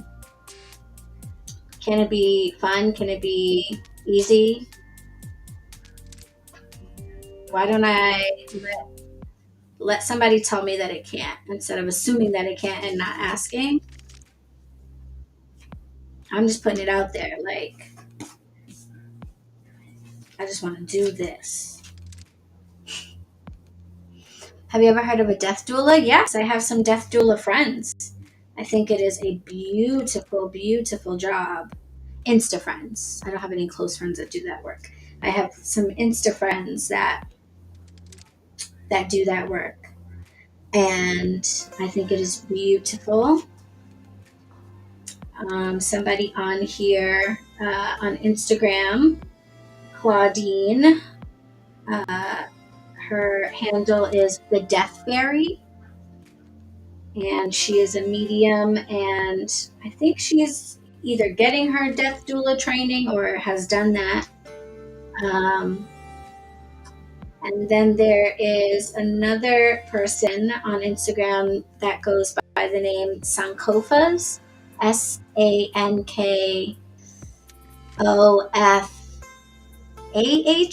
I want to say.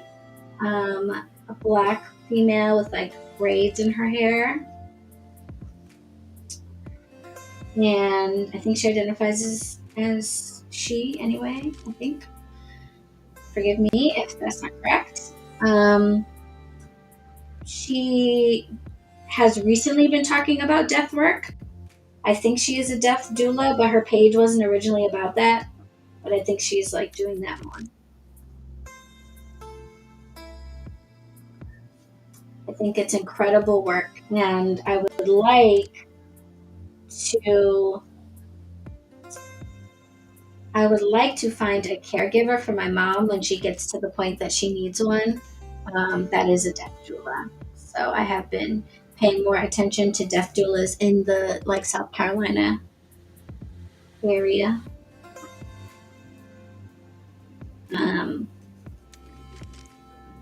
My family's going to want to go all churchy route or whatever, so I'm going to have to try to figure out how to do the rituals I want somehow.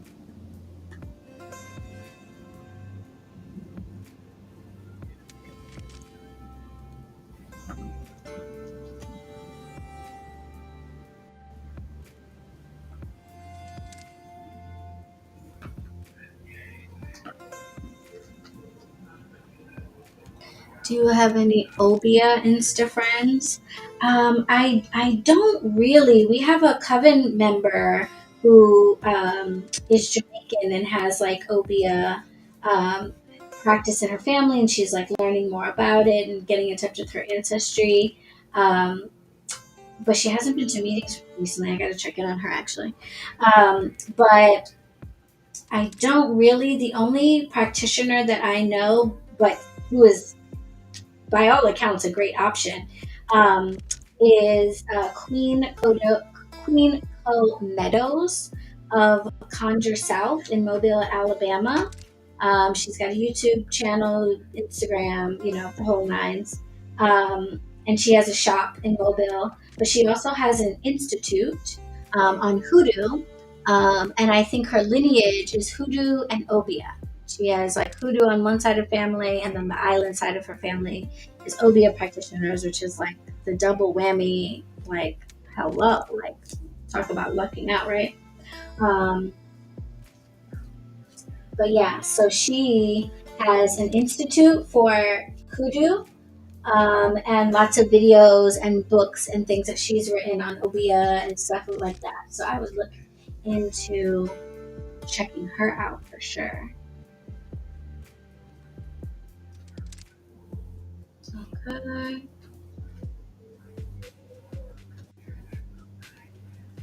That's what I would do.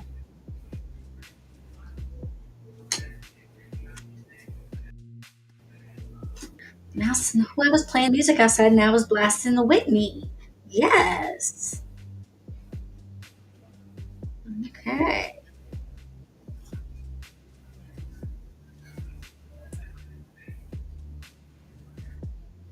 Memories. Mm-hmm. Oh my gosh, I have so many cutouts. I do not know where I thought this was going to all fit. Everything is going to be piled on top of each other.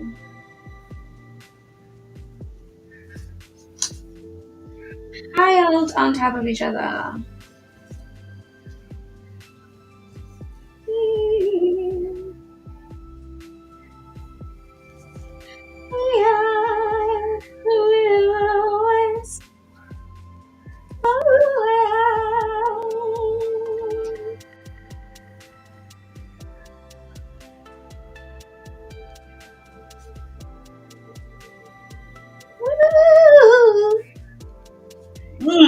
Dang it, Whitney. Oh, rest in peace. Lord mercy. Woo.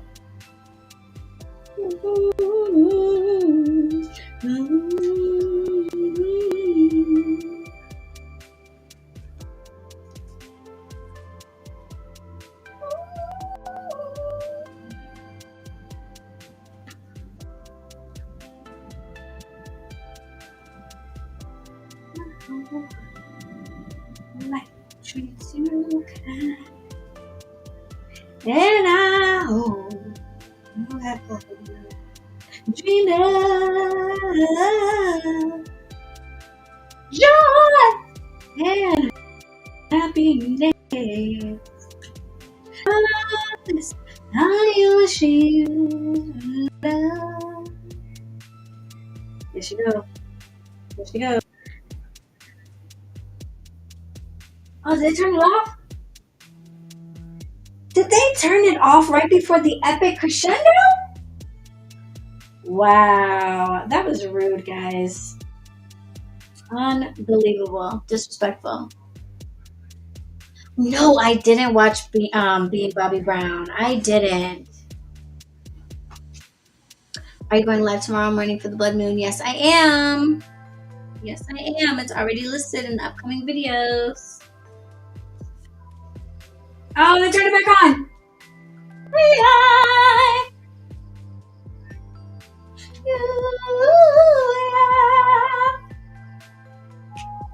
Yes.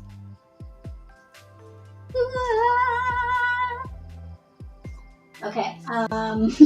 Yes, I will be live tomorrow at 8 a.m. Okay. I hope that is okay with you all. 8 a.m. Ocho in the morning. Dying than the queen. Oh my god, yes. Fuck the queen. Kidding me? Colonizing ass bitch. Get out of here. Love me all day. Yeah, no, I didn't watch Being Bobby Brown. That whole situation is just so sad. He lost somebody else too. His daughter died. And then somebody else recently, I feel like last year or something, like his brother or some shit like that. Or his son or something. Yes, fuck the queen. Oh, wow, JB, you feel really passionate about that, huh? I know, right? That was mad rude that they just turned that off. I was like, how do you turn it off right before excuse me? What? Of all the times? Oh, that's the music. I was like, what the fuck is that? Okay. All these book pictures. Yeah. Books upon books upon books. Yeah, so wait, are you in Sweden, JB? I know you said you were speaking Swedish. Is that the language, Swedish? I'm sorry if I'm fucking that up. Because I know in Austria, Switzerland, and Bavaria, they speak German. One thing I know.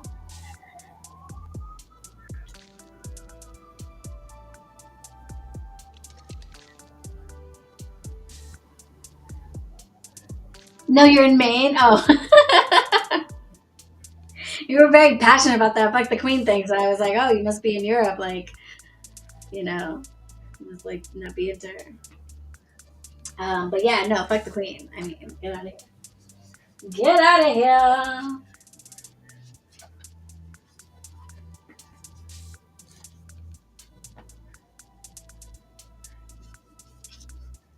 Get out of here.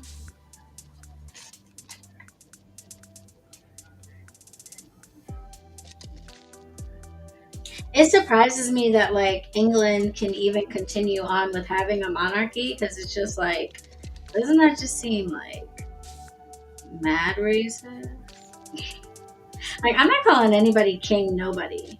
Like, excuse me? Get the fuck out of here. King. I guess that's just the American in me, right? To be like, no, but like, mm-mm. I'm not calling anybody king unless I'm getting paid. That's not true. That I call like my cousins, my boy cousins, I call them young kings. I call them that because they are young kings. But I'm not calling them king. I'm just referring to them as being such.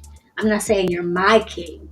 I'm saying you are a young king, cousin. Don't forget, because these people want to make you not remember. You know, that's what I mean. I'm not like you're my king. No, fuck out of here. My grandparents are from Sweden. My mom is bilingual. I don't know. Oh, good. I love that. I know so many parents, like children of parents who immigrated here, and their parents, didn't make it a priority to teach them the language, or they actively like didn't want them to speak their native language. So that's really cool that she made sure you knew it. Because let me tell you something, most Americans don't. We're a bunch of dumbasses. Dumbasses. We speak one language. The whole rest of the world be hitting 3-4 languages by the time they're like 12. Our dumbasses can barely master the one we got. It is a damn shame. A damn shame.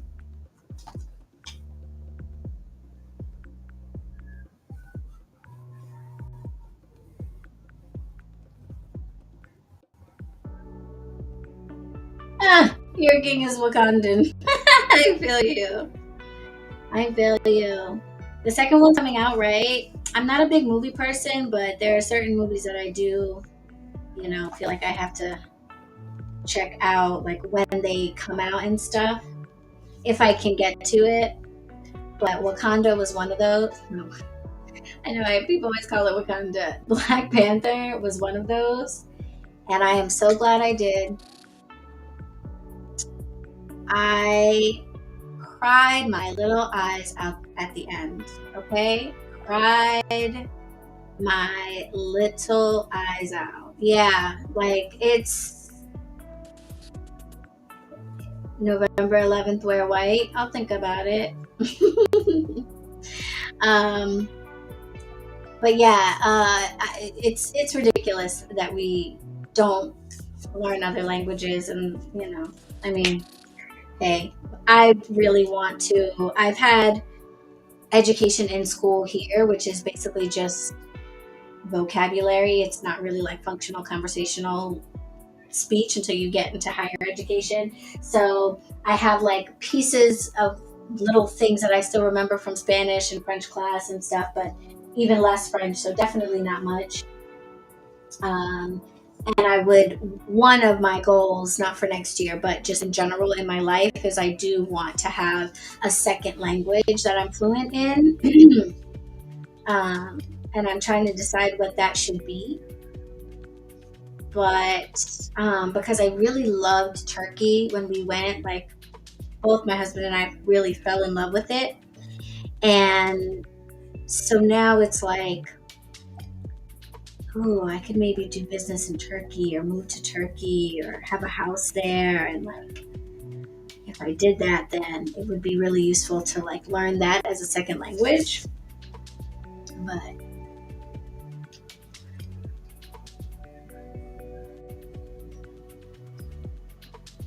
yeah, that's actually a good question, Valentonia. What do people do? Because I don't know what you guys like do other than watch witchy videos. What do you do for jobs?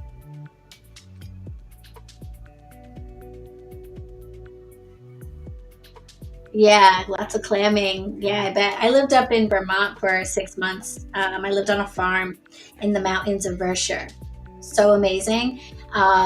If you live in Maine, then you might be familiar with, oh, what was it called? Oh, it was just on the tip of my tongue.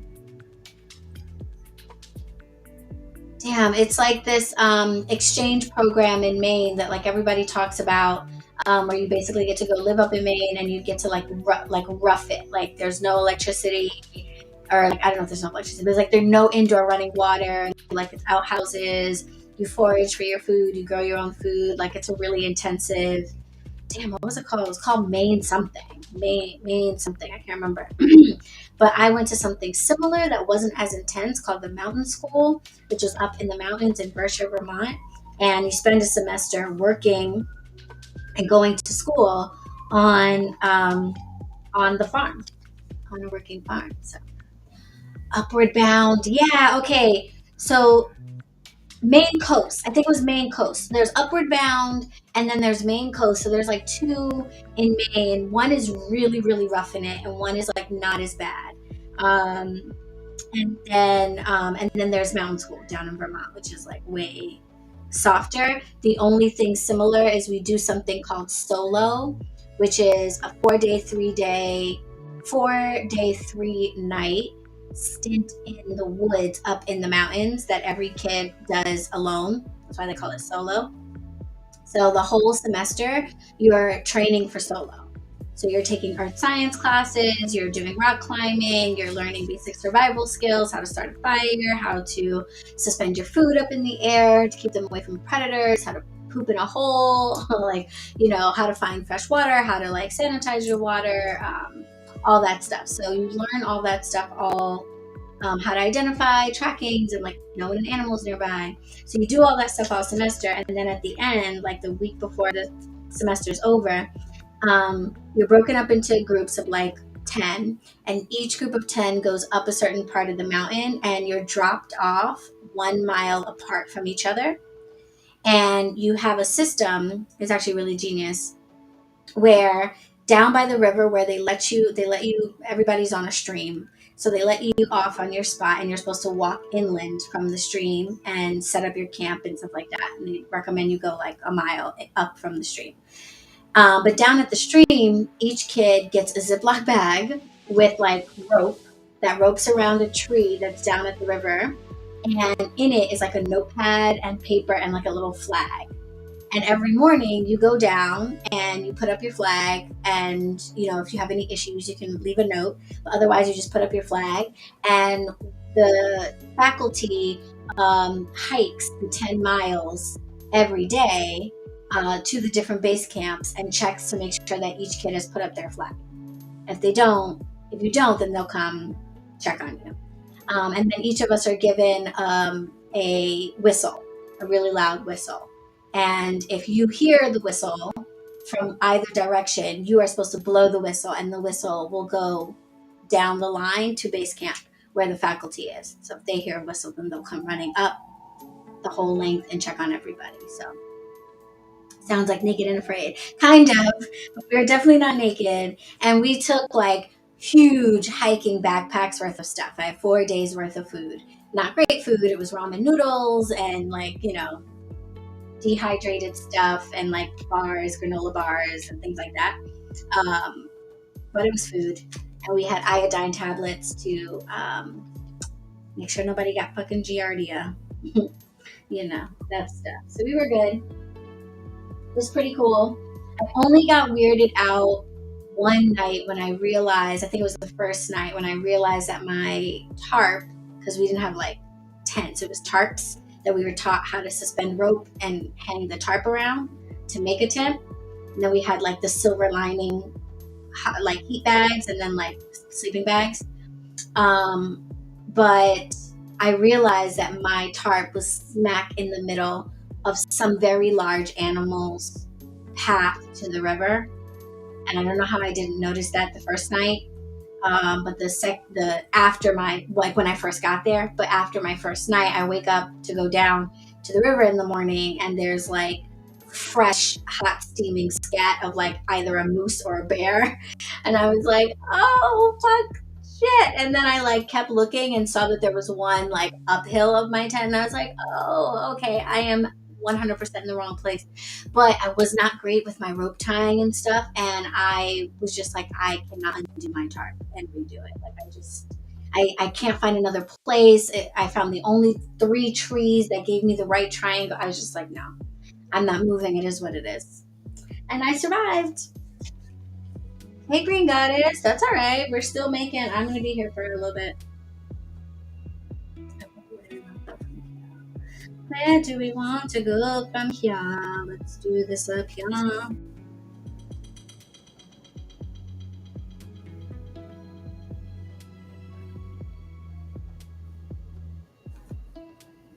This sounds like a blast. It was. It was. Like, I am so grateful for the experience. You know how rare it is for a little Black girl from the South Bronx to basically probably be able to survive overnight in the woods on her own? Like, that's huge. I'm so grateful that I got that experience. I was mad. I wasn't social when I was there, unfortunately. I really had a hard time making friends because I couldn't really relate to anybody. I was one of only a few Black people. Story of my vida. And I felt very much just very different. Like, our hikes and stuff were really hard for me. I wasn't very athletic. I didn't have like proper snow pants and gear because we couldn't afford the like really good stuff. So like halfway through the semester, my snow pants like totally ripped on the inside. Like the like inside insulation was like coming out, and my mom was like, "Yeah, we cannot afford more of those things." Like, so make it work. Um, so it was a little bit of a struggle, not gonna lie. And it was hard for me to connect with people. Um, so I would have had more fun if I had been able to like make friends, because I did spend a lot of time by myself in my room writing in my diary, and listening to 50 Cent, who had come out that year. And I was a big Eminem fan, and my sister sent me the 50 Cent like EP or whatever. I don't know, what mixtape, whatever, your like non-serious album thing. And she was like, your boy Eminem's got this new artist. You got to hear him, 50 Cent. And she sent it to me, and I just listened to it on repeat until I came home, and just was just homesick for the hood while I was up there. And I was just like, all these granola hippie Birkenstock wearing white people, I don't understand them. They don't understand me, but like, it's dope out here. We're fucking on a mountain. It's amazing. One of my, we had these chores that everybody had to do that like rotated. And one of my chores for like 3 weeks was feeding the 3 Angus steer, who were 3 young bulls that would later on the following year be slaughtered for like the meat on the farm. And I had to wake up at 6 in the morning, put on overalls and boots, walk a mile down to their barn, and like throw these giant bales of hay that were twice my size over my head, over the fence, jump over the fence, cut them open, lay them out all over their feet, because like where they poop, where they stand, so you got to cover that shit up so they don't get infections, and then fill up their food thing. And the first day that I jumped in there, like, I'm 5 feet tall now, you guys. So this, I was like 16. I was so small. I was probably 105 pounds. And these 2 steer come next to me and proceed to smush me in between them, like to stand right next to each other with me in between. At first, like when they walked over to me, I was like, oh my God, they're going to bite me. Oh my God, they're going to trample me. But they were not. They were mad cool. They were chill. They came over. They like sniffed or whatever. And then when they started to walk past me, I was like, oh, phew, okay, everything's fine. They're just walking to the food thing. That's great. And then they just proceeded to close in. And first I didn't panic. Like, I didn't move because I was like, just be calm. But then I realized, oh shit, now I'm like really stuck in between these 2 animals. I just let them box me in. What if I die here? Like, I can't get out. And then eventually, like, I was able to be like, excuse me, sorry, can I just get out of here? Yeah, it was pretty cool. I don't know why we're talking about that. I think we were just talking about you, JB, being in Maine. But yeah, it was a very fun experience. It's still there, the mountain school. If you've got youngsters in your life, consider it great.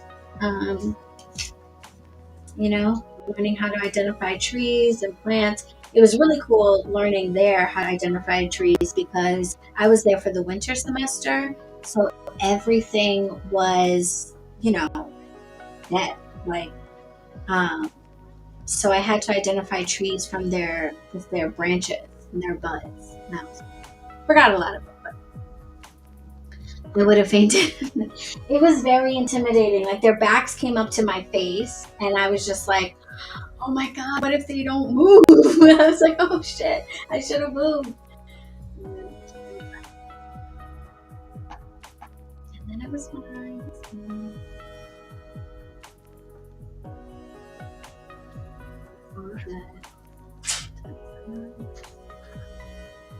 Not bad, not bad, not bad. We're moving, we're cruising. It's coming along. I'm just layering at this point and putting stuff, generally speaking, kind of clumped up together in terms of, what thing I'm manifesting with them with these images.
Look at this cutout of a rose being held by A$AP Rocky. You can see that.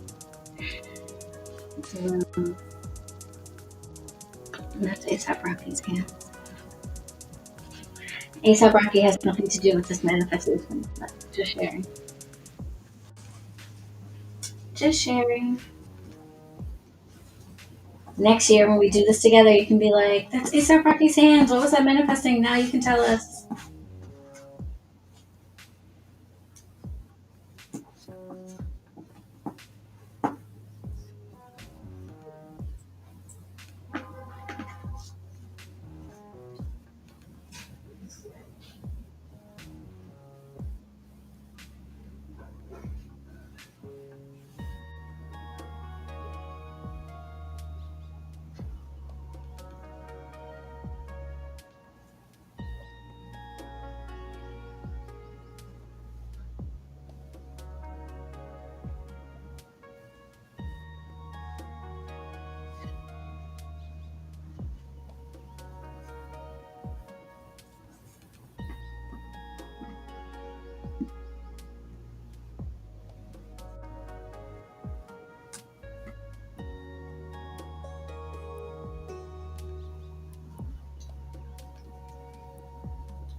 I love how seeing like some of these things, how they're like kind of connected.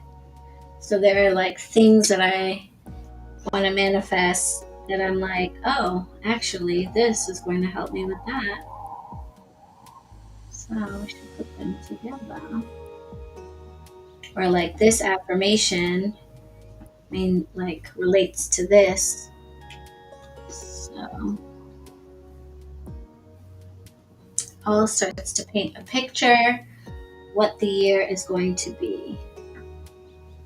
You have total control.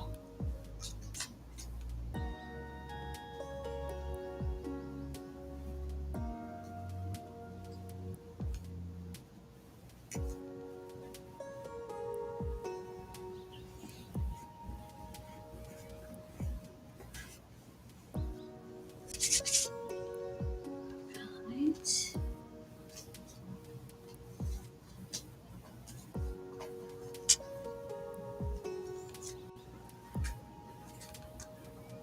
Oh, sure. Oh, I totally glued something on top of something that I didn't realize was under something, and now it's just gonna be there. Guess that's where it wanted to be.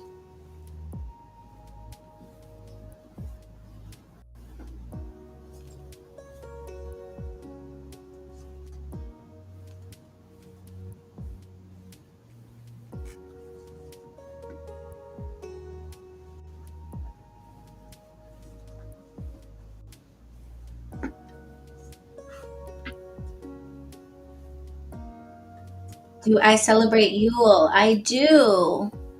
I do. I'll be celebrating it this year at HQ at our winter solstice tea and tarot party because it will actually be held on the very day, which doesn't always happen. Sometimes it's like the Saturday before or whatever, like makes the most sense.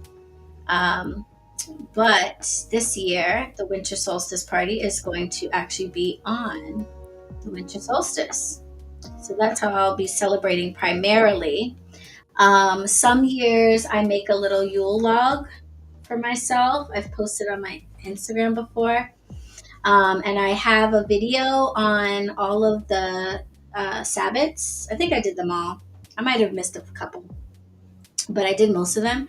And I did Yule. If you're interested in a little bit about how I celebrate or ways to celebrate, I talked about it that year. Different types of like ornaments you can make, stuff like that.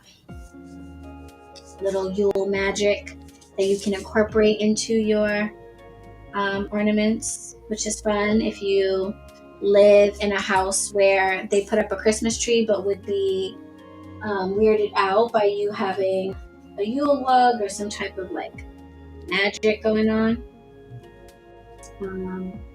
You can use the ornaments as little petition holders. Write them on little pieces of paper, and then you know how ornaments, the top part comes off usually? You can take the top part off and stick your little petitions inside of them.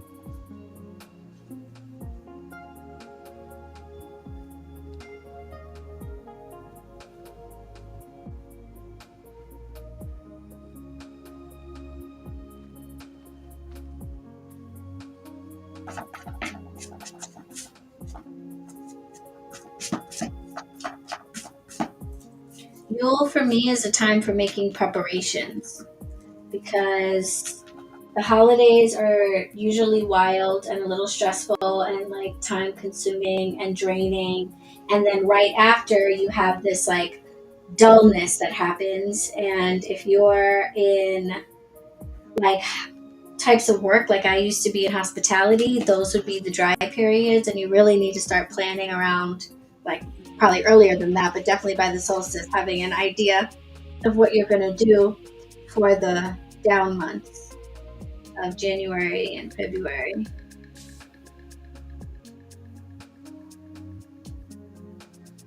You know?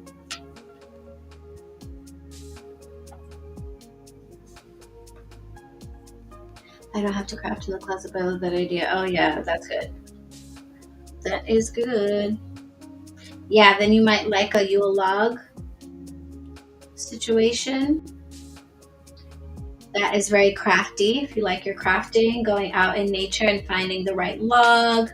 You might have to do some wood chopping if it's not the right size to be like tabletop, or if you have a fireplace or a hearth place to set it in, that's even better. That's even better.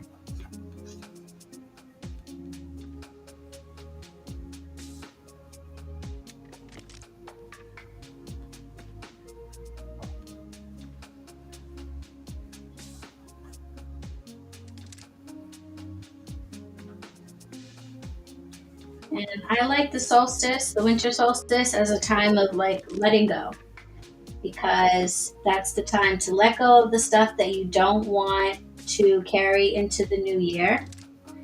I think one of the issues with like the whole making New Year's resolutions things is if you feel on December 1st that like you're unhappy with your weight, we'll use weight because people always go for that. You're unhappy with your weight. You know that your diet and exercise is, or lack thereof, is to blame. You know you want to make these changes in your life, but you tell yourself, oh, you know what? I'm just going to wait until January 1st. I'm going to wait until January 1st. I feel like when we tell ourselves to wait till a particular date to start making a certain change, that's just a reflection of the fact that we're not ready. Because if you're ready for it, you're just going to start now. And on the 1st, you can then have some type of ritual or something, or do something to kind of commemorate that, like, this is my official starting day or something like that.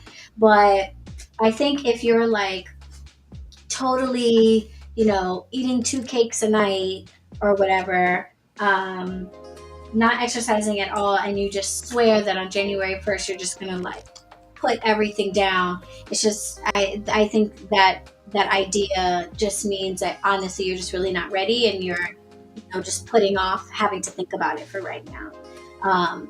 If you want to start the year off fresh, rather than starting at the start of the year, start around the solstice. Give yourself a couple of weeks to finish up the last few of your favorite things and start clearing stuff out of your fridge, and start making the changes now and just jumping into it rather than putting it off for like a later time.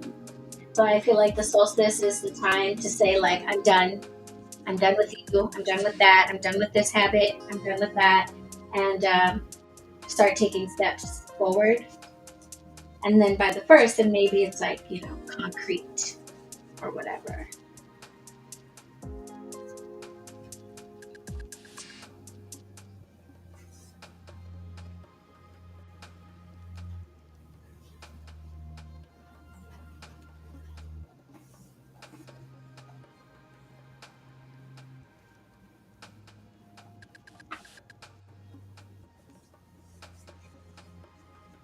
Will is my polar opposite, considering I'm a summer solstice prince, but I really love celebrating y'all.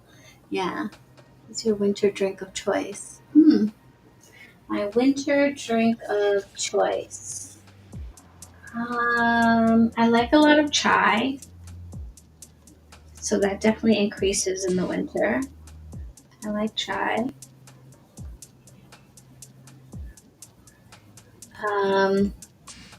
And then randomly, kind of, Scuppernong wine makes me think of the winter, just because it is a type of wine that is accessible in like North and South Carolina, and probably Georgia too. And it's that time of year that I would usually have it. So I would say Scuppernong wine, especially because I don't drink so much anymore. But going down for the winter time or going down to visit my mom, I will definitely treat myself to some Scuppernong wine. Guess what, guys? I found, what are the chances when I was looking for stuff? I found, look at this. You see that? Is it going to focus? Should I do one of these? It says high tea. Can you see that? And then underneath, it says sweeps New York City. It was a part of like a whole other thing. But it says high tea sweeps New York City. And I was like, yes, is this a sign that I should do these high tea hangouts with you guys? Is it going to sweep New York City? Everyone's just going to be like, these are the most fun lives ever.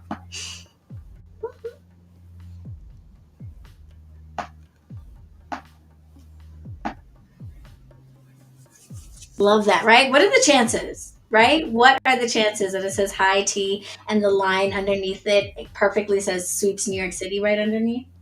I was like, vision boards are no joke, okay? Vision boards are no joke. Bless you.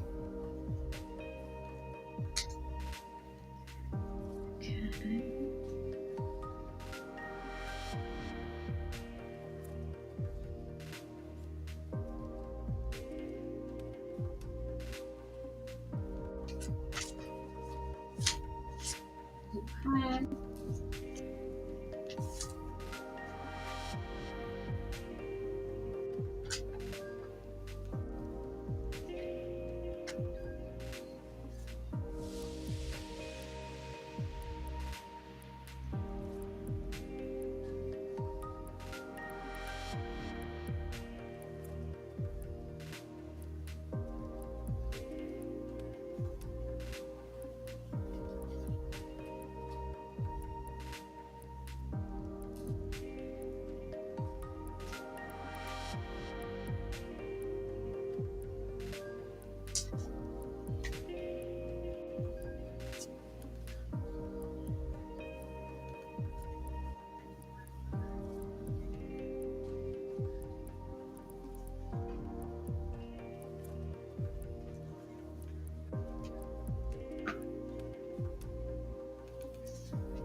I found some cool quotes. There's one that says, "There's a lot of strange stuff in this house."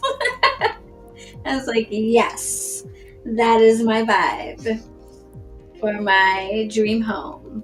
I want people to be like, there's a lot of strange stuff in this house. Yes, there is. I am cool with that. Very cool with that. That's one here. That's kind of fun.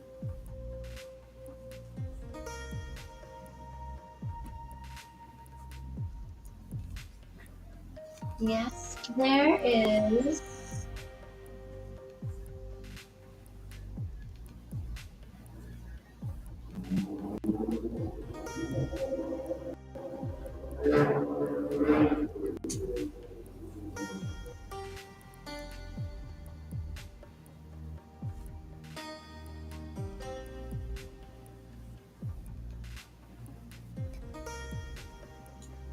Thoughts on holographic glitter? Creamy milky chai tea or black? Creamy milky chai. Yeah, I'm all about it. I used to very much be like a what? Cream in your tea? Like, ew, no, that's for coffee. What? And then realized that chai and cream are just made for each other. So I still don't like the idea of cream in every type of tea. Like the idea of Earl Grey and tea makes no sense to me. Cream makes no sense to me. In the defense of the English, I have not tried it, but it just weirds me out. I'm like citrus and cream, like we're out like no. Thoughts on holographic glitter? I don't really have any. I don't have very many formulated thoughts on glitter in general. I'm here for it. I like a glittery something or other every once in a while.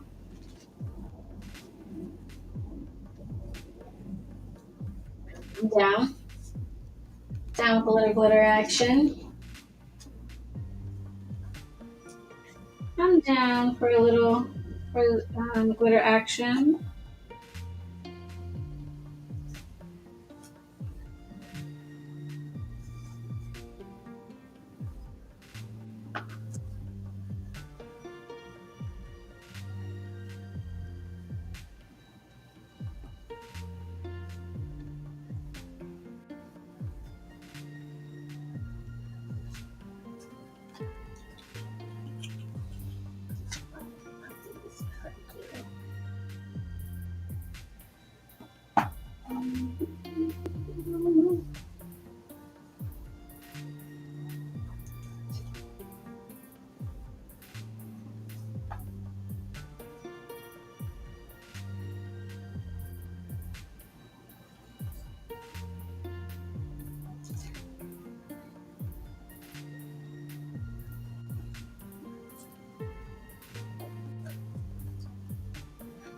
spots on scratch and sniff stickers.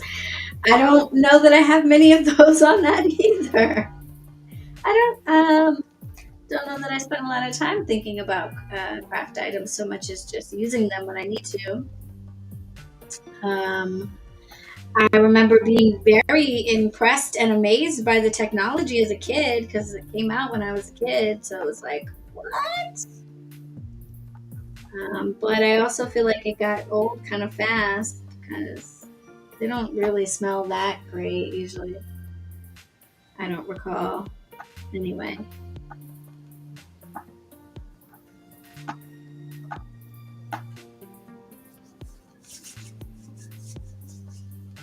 Yes, that's right. I did have a lot of glitter on that. Gel pens from Five Below. They have glitter pens in the set. Ooh, gel pens. Ooh, yeah. I used to be so, oh my God. I used to be so into gel pens. I have a thing for office supplies. Just in general, I just freaking love office supplies. I really can never have enough. I'm always incredibly stocked with paper and pens and pencils and all kinds of things. And as a kid, it was the pens for me, hands down. It was the pens. And there was a little store by my high school that sold candy and all of these really cool glittery gel pens. Oh man, all my allowance money was spent up in there.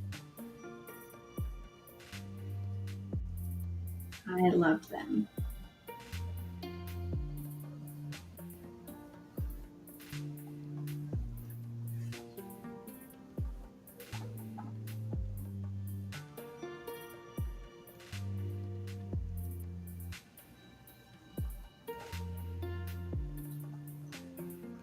I was obsessed. I still like gel pens now. I just get like, blue, black, red. I do have colorful ones that I do use for things in my planner and stuff. I try to keep it to a reasonable amount. Gel pens are bay for coloring Oh, I bet. That would be so great. Oh man, I have a coloring book of mandalas that I'm gonna send to my friend who's in jail, and I don't think I can send pens. I tried to send color pencils once, and they sent them back. I was like, damn, really? Color pencils? Shit.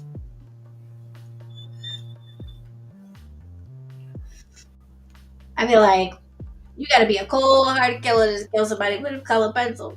This is fucked up. Like something that should bring you joy. You get killed with? No. That seems extra harsh. Extra harsh. I found this. It said always strive and prosper. Yes. I'm with that, right?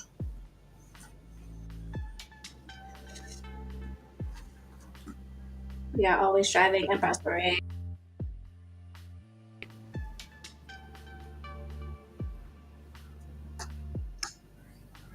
Are crayons allowed? Oh, good question. I hope so. I could try that.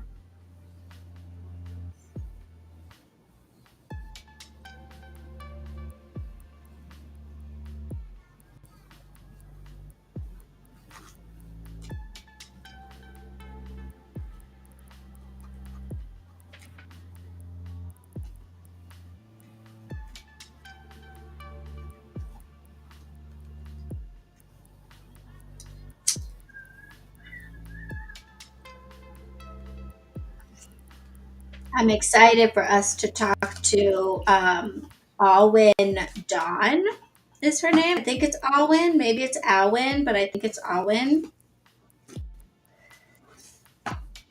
She is the author of Paganism for Prayers for Prisoners, or Paganism for Prisoners, and now she's got one for Paganism on Parole. So it must be Paganism for Prisoners.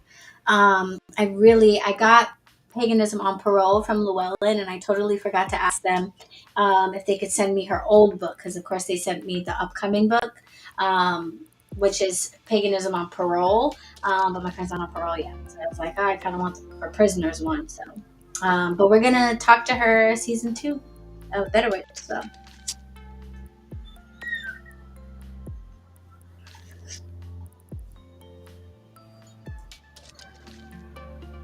Oh yeah, definitely not the box with the sharpener. Yeah, no, no, no, definitely not. No, like I might get arrested for that. Like I don't. They're not. I don't think they'll send that back. They'll just like send cops. Like, ma'am, did you just try to send fucking Razor to a jail? No, no, no, no, no, no, no. It's for the crayon.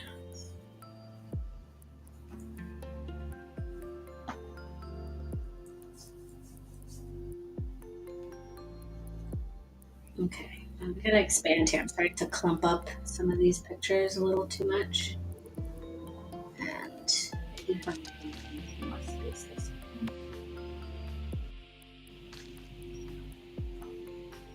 Yes. What do you think of about maybe having a Norse switch on? I love that. I think that's great. Oh my goodness.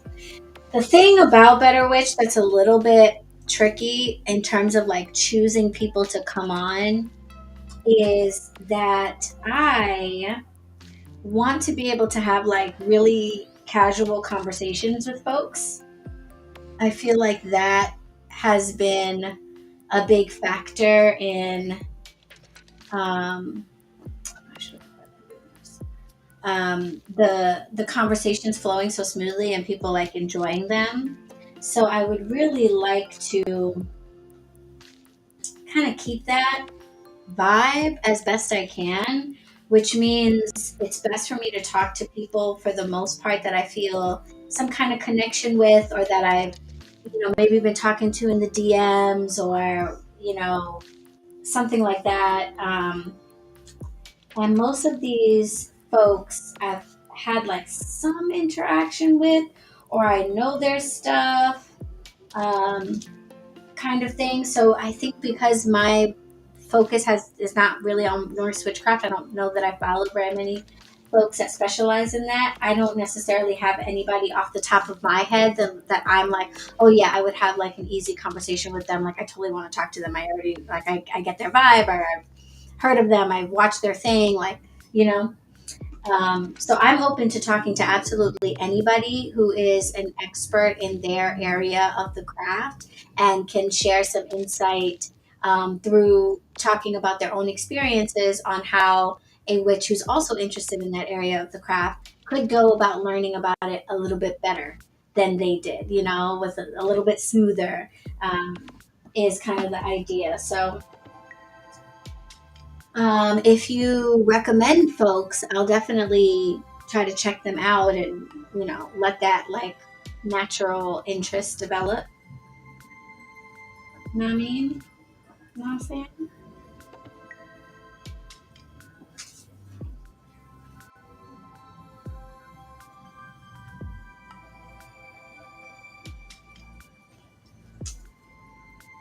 Yeah.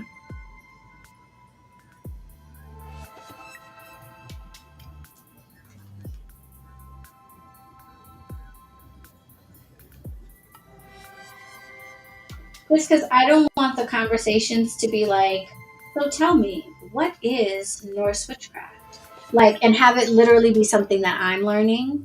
Like if I ask questions like that on the podcast, it's because I'm like feeding it to the guests because, I want to acknowledge that there may be like new folks or people not even aware of a certain type of thing. But I don't want it to be something that's like unknown to me. And unfortunately, I know very little about Norse craft. So I would have to do some learning, I think. I'm gonna put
I like using masking tape on the boards to make little like flip ups of things. So you can put stuff on that you can flip up to reveal stuff underneath. I saw Molly Roberts do that in one of her like grimoire books. And I thought that was so smart. So you can like kind of have like a door kind of thing and then reveal other stuff underneath. It's another way to like layer things. What's up next after Courtney? After Courtney is going to be a Better Sex Witch with Sophie St. Thomas. Yes. Yes, get excited. And then after that, we actually have a surprise addition to the season. We are going to be talking to Jenna Matlin, who is the author of this really cool book called Will You Give Me a Reading? It was in like a post that I just put up on Instagram of books from Llewellyn. And I am really excited. I started it today and it's really cool because pretty much every tarot book out there is like your basic, and they're all different. They all have their own vibes. But at the end of the day, they tend to just be like, your basic, here's what tarot is, here's what a deck has. It has 78 cards and it has 4 suits and 22 major arcana, and here's a list of the courts and a list of the, and it's pretty straightforward. And it usually has maybe like some spreads and things like that. But this is a whole different ball game because this is actually teaching you how to read professionally for others, basically. And then like if you want to charge money and be professional about it, then there's that too. But it's less about here's what each card means. It doesn't seem to be about that at all. And exercises and things to consider, like what to do when you do a reading and the person gets upset or doesn't believe what you say. Like what happens? What about if you haven't been reading for a long time? Like it seems like this is going to be like a hugely successful book because everybody and their mama is a tarot reader now and everybody else appears to want to be one. So this book is going to be super, super popular, I think. So I'm excited that we're going to be able to talk to her before the season finale of season 1. So squeezing her in there last minute since her book comes out, may already be out. It's in my storefront if you're looking for it. But yeah, so that's cool. So we're going to do Sophie St. Thomas and then Jenna Matlin, and then season 13 or episode 13 is still a little up in the air. I had some tech difficulties with my episode, with one of the upcoming episodes, and I'm working on seeing if it can be rescheduled or if it needs to be tabled to season 2, in which case the season finale will just be an episode. No, it will be Jenna Matlin's episode. Yeah, it will be the season finale. Or I'll do one by myself. Let's see. Yes, you're reading Sex Magic right now. Yeah, Sophie St. Thomas. She's pretty dope.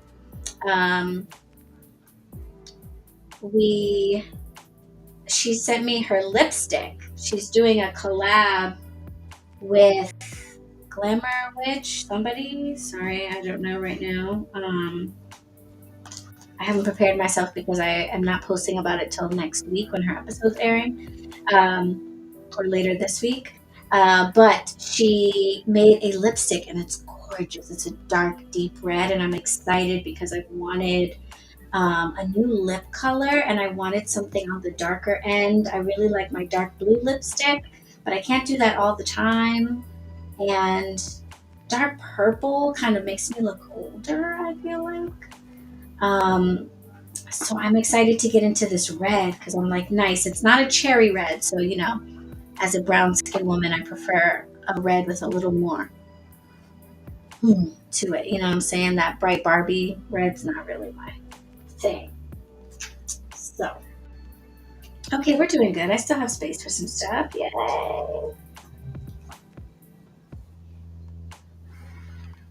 I found this other little clip in one of my chilled magazines. I was so surprised. It says remembering and reclaiming African brewing history. So I couldn't find like the word like spiritual or anything like that. So I'm just going to take a Sharpie and write over brewing history and write spiritual.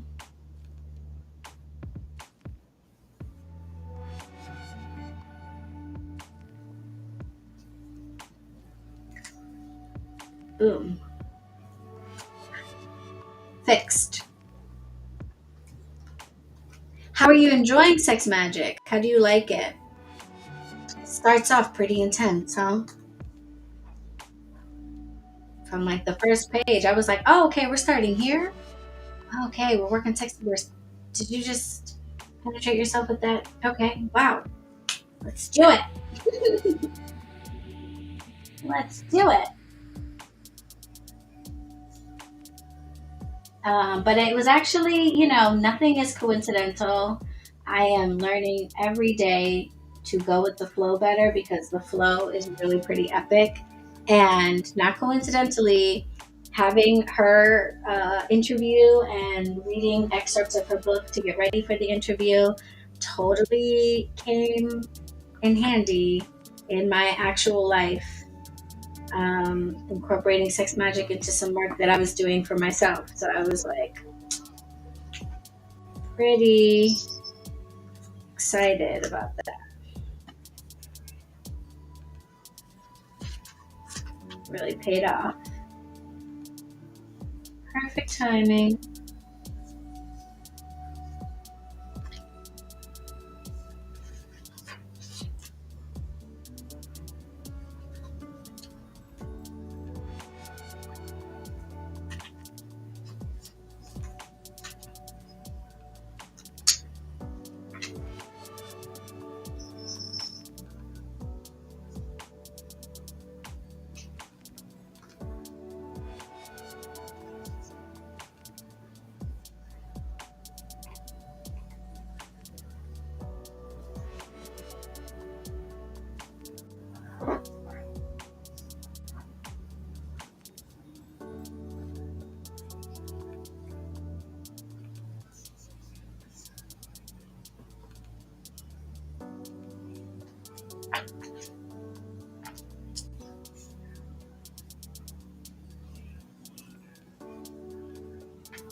You know how they say money doesn't grow on trees? But when you're a kid, you're smart enough to argue back and say, yes, it does, because it's made from paper. Um, I put, let me see if you can see this. I put this picture of all these people like offering money.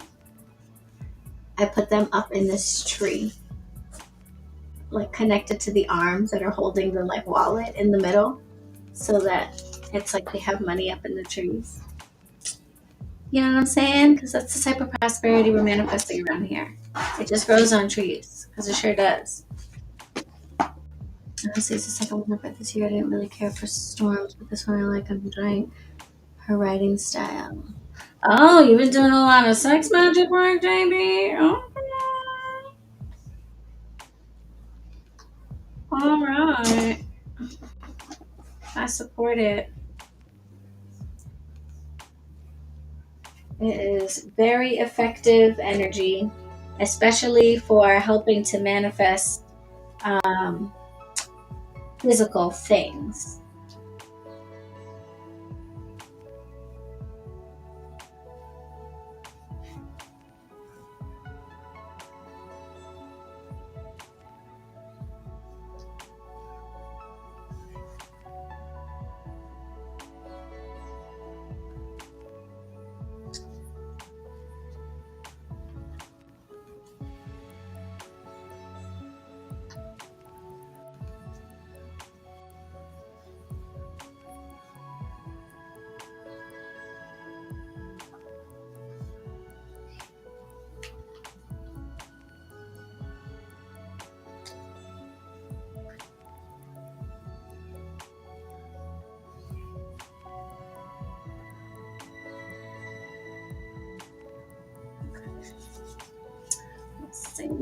Let's see. Oh.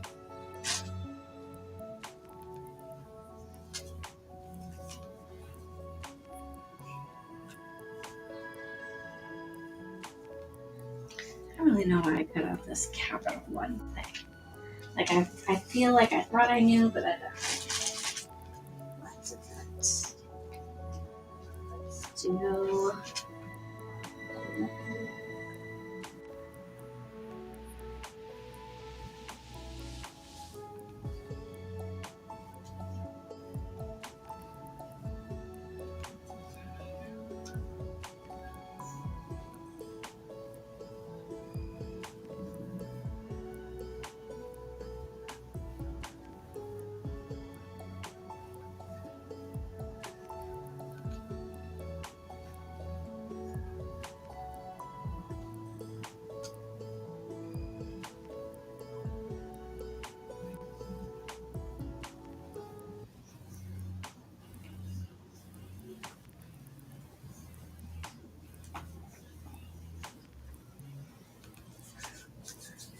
Okay.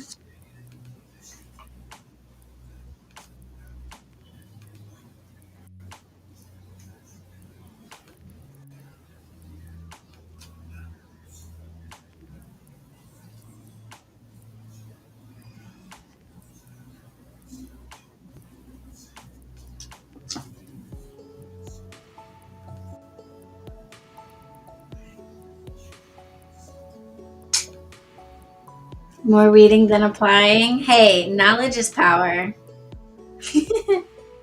Knowledge is power.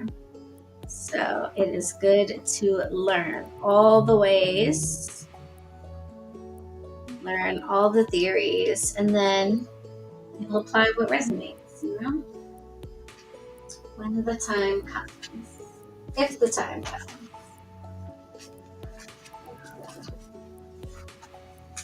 I am looking for. I feel like I'm missing one particular picture. Except with these. I also have, so on the other side of this folder, I have, you might like this.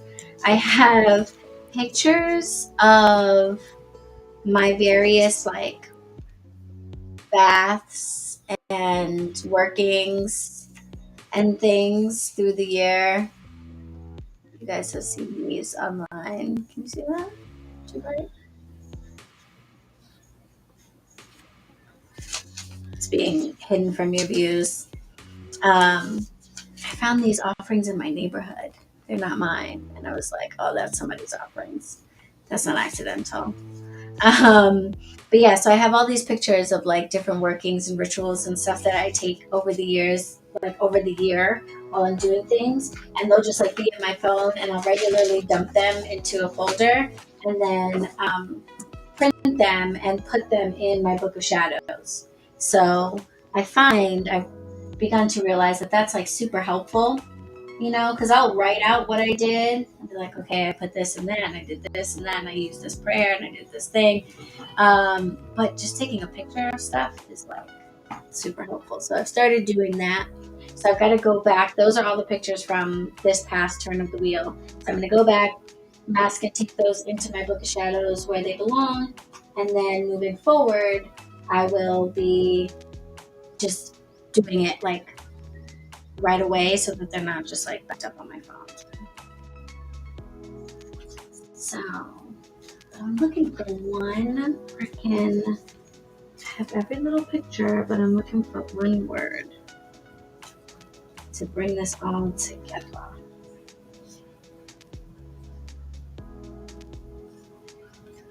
And I know I cut it out, I think.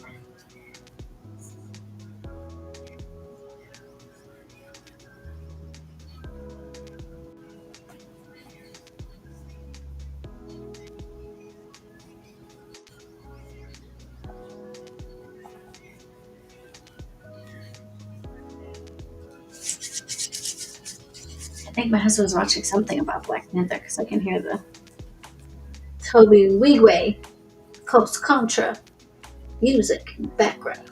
Baby. Okay, maybe it's in this pile by accident.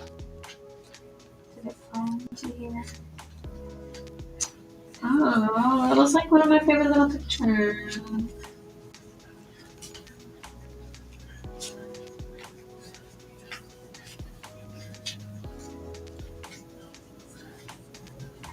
Let's see here.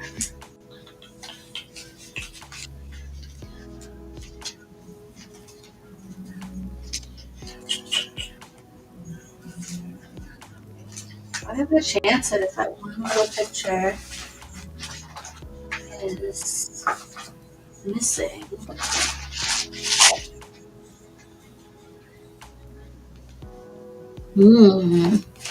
Maybe it's so you nosies don't see it. Like I'm kidding, but I'm not kidding. I find that very interesting. That it is the one picture out of all those pictures that I remember distinctly what I wanted to do with it.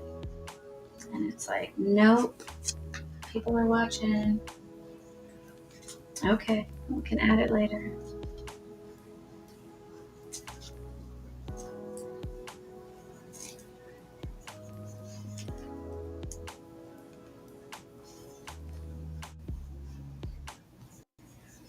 Sex magic is horny masturbating for you. Yeah, well, Sophie's going to talk about that, but sex magic is really kind of intended to be magic that you work by yourself. Um, you can do it with a partner, but it isn't necessarily what is meant when folks, or typically isn't really what people are talking about when they talk about sex magic. It's usually a self act that is used to raise the energy needed for the work, which makes sense to me. I think it's more intentional, more focused, so got to be more focused.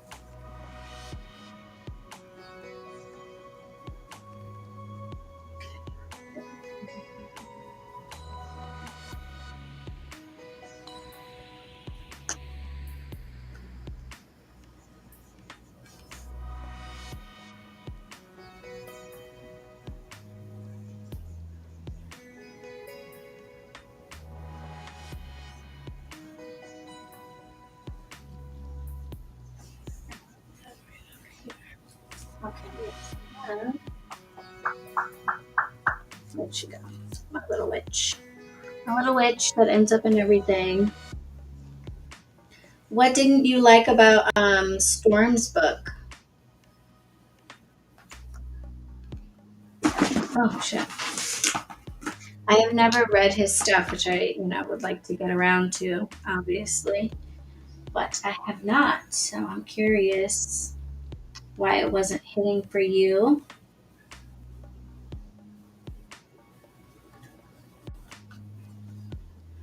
And JB, you should participate in the book club. You know, we have a whole book club out here. We're reading Blackthorn's Botanical Wellness for this month and next month.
You're so behind. You're still waiting on your delivery from Amazon. Oh no. That's okay. I like just got started. I don't think it's going to be like a hard book to catch up on, you know. Um, I think it's one of those that if you stop to do everything, will take longer. But if you just do what is needed and just read the rest, I don't think it'll take too long. Oh, that's a lot of blue.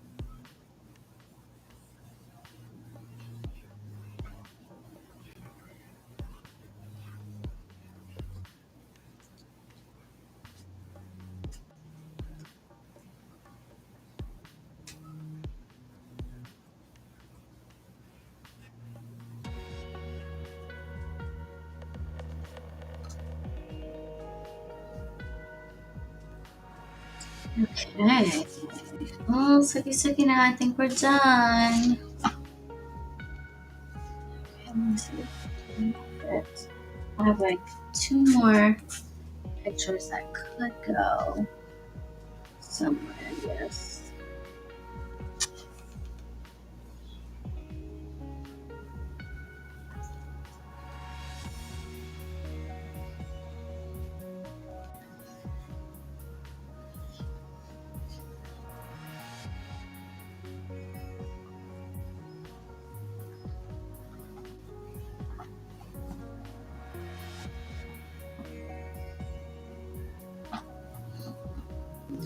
Okay.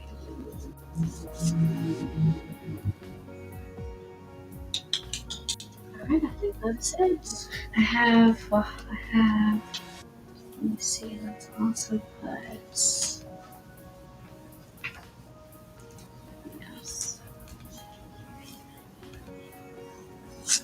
let me put this teapot from Ralph Lauren.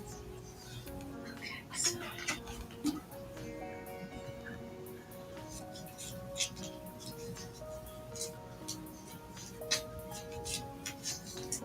so I hope you guys all make vision boards now that I've given you like the breakdown on how to go about doing it, because like I said, if you just sit down and say, I'm going to make a vision board, let me grab like some magazines that I maybe have or whatever, I think it gets overwhelming. I think you should start with making a list of the things you want to manifest, then maybe taking some notes on that list of like what types of pictures would capture not the goal itself so much as the vibe, the energy, the way you would feel emotionally having these things and being in these places and doing the things and etc.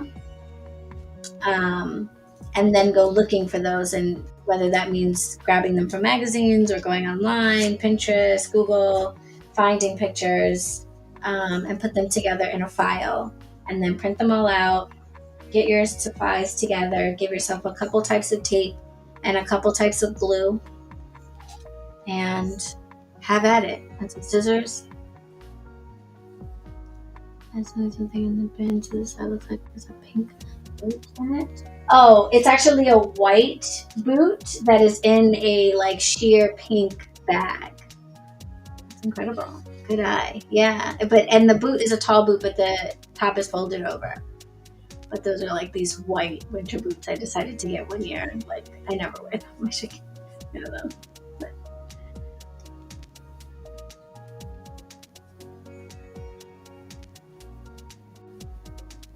After I got them, I was like, I just thought to myself, I was like, that year I wanted to have like a white winter look. That year, that was just like my thing. I was like, I'm gonna get a white winter coat and I want white boots and like white gloves, and I'm just gonna do the snowy, wintry look this winter. And then I got the boots and didn't like finish. So now I just have white boots that look like something Shania Twain would wear, and I don't wear them often. I know, so many books. So many books.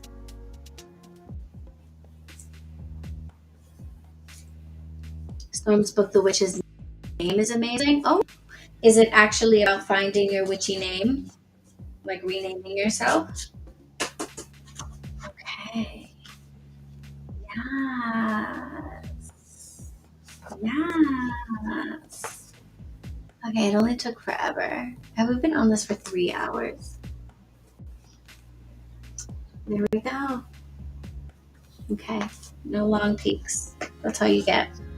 All right, so that's done. So now I'm just gonna cover it in tape. I usually just like seal it with tape.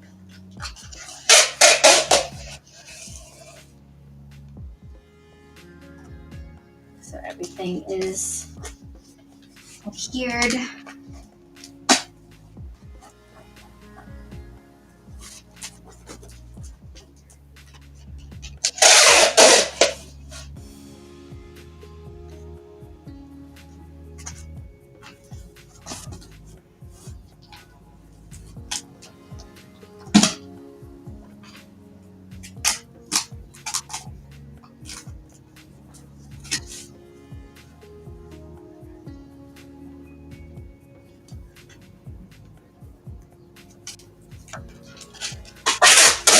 Oh, good. Okay, cool. So you're following along with us. If you ever want to discuss the books, we have meetings every fourth Saturday on Zoom at 7 p.m.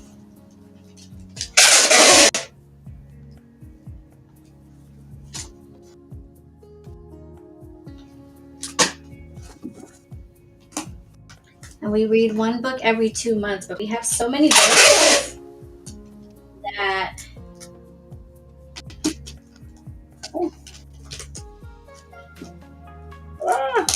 I feel like, oh no! Okay, we have so many books, I feel like reading one a month would be a good idea, but I'm not sure. Oh, okay. Jeez, all right, that was potentially disastrous. Okay.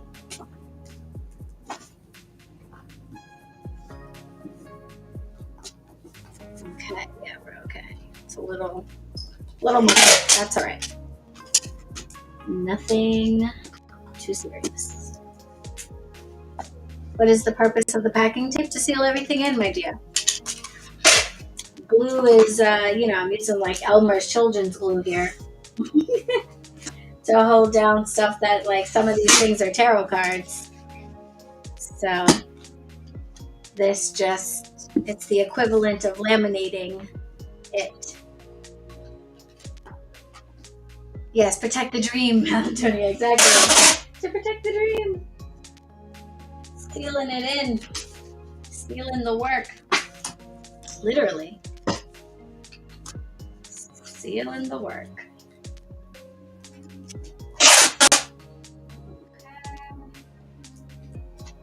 Beautiful.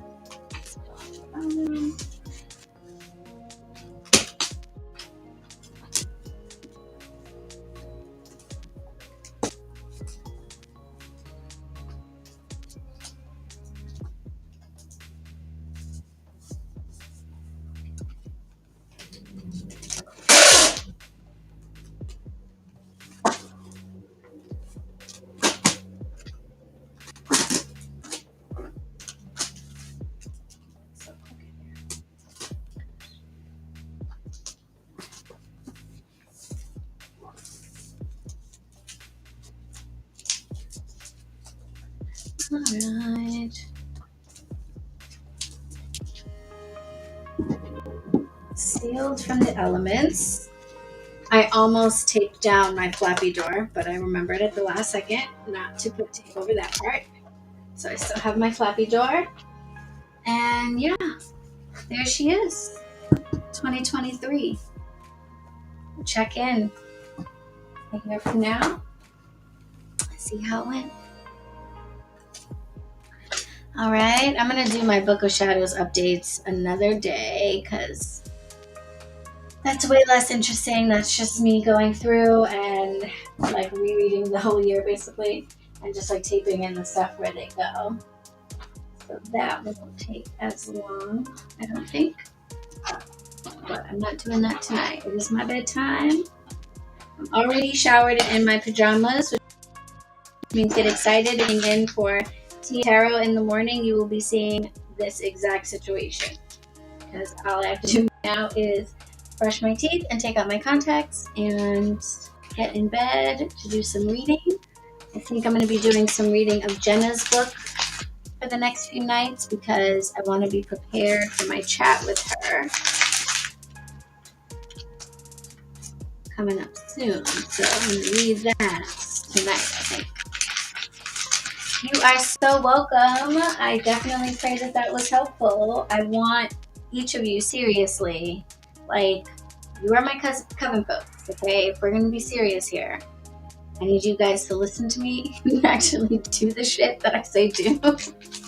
And I'm serious about that, just in the sense that it's like, you know, I've been giving a lot of thought to the whole, I've been talking about this now for a while, but the whole, like, empty cups and cups with holes and people that just seem to follow because maybe they like witchy things, or, you know, the concept is interesting or what have you. And I do not knock those people whatsoever. In fact, those are precisely the types of people that I need to know about my shop, because those types of folks are interested in just, for the most part, primarily interested in buying things that are witchy related, books and decks and crystals and things like that. And what I have learned is being a practitioner and working with them and offering space to practitioners to like rent out and stuff, is that for those of us that are actually teaching others or doing others, we don't do as much shopping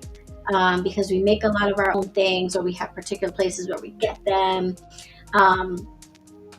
And so we are more interested in like community, finding out people like us and learning from people who have areas of expertise that we're interested in. And so I feel like what I've learned about myself is I am so absolutely excited to sell things to the category of folks that are not really trying to be witches, but are just interested in witchy things. But when it comes to like spending time and growing community and offering like classes or things like that, I really want that to be for people who are genuinely practicing, that you guys aren't just reading the books and watching the videos and doing all that stuff and then just going back to a mundane life. Like, actually incorporate these things into your lives and see magic happen in your lives and become witches for real. You have the capability of doing that, and it's so freaking awesome on this side. It's so freaking awesome when you start to see how magical life is, and how doing things like making a vision board can actually make things that totally in the physical world should not be. It's empowering, it's magical, it's awe-inspiring, it's incredible. So please don't just watch this video to watch it. Like, let it play in the background. But then take the points that I mentioned and go make you a vision board. This is the perfect time of year to do it. The energy is right for setting yourselves up for the quiet time of the winter, where you can really sink your teeth into letting go of anything that's not in alignment with what you put on your board, and letting yourself just feel those sensations that you're going to feel when you have all those things. So do this. Go and do this. Make a vision board. And you'll be right back here next year talking about how great it is and how many of these things came to be, even the things you thought were impossible. So do it for yourself. All right. Thanks for tuning in. Thank you so much for the super chats. That is helping me to raise money for the updated version of the restream, so we can maybe not have such silly little pictures in the background. Yes, Betty. And remember the why. Don't forget to always ask yourself that as this goes through. Why do you want these things? Why are you making a vision board? Is it just because Ali said so? Because that's not a good enough reason. Why? Why do you feel like magic is a viable option for you to get the things you want in your life over just like physical mundane activities? Why are you making a vision board and manifesting rather than making a to-do list or a checklist?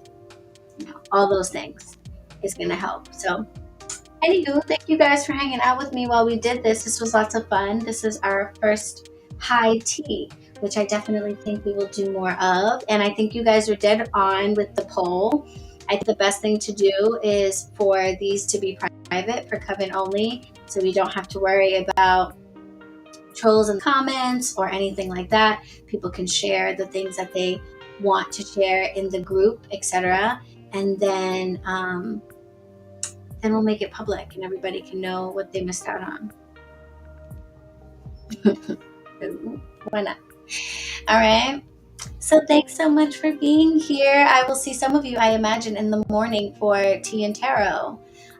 So if you haven't had enough, I will see you then for this full moon lunar eclipse situation in Taurus going down.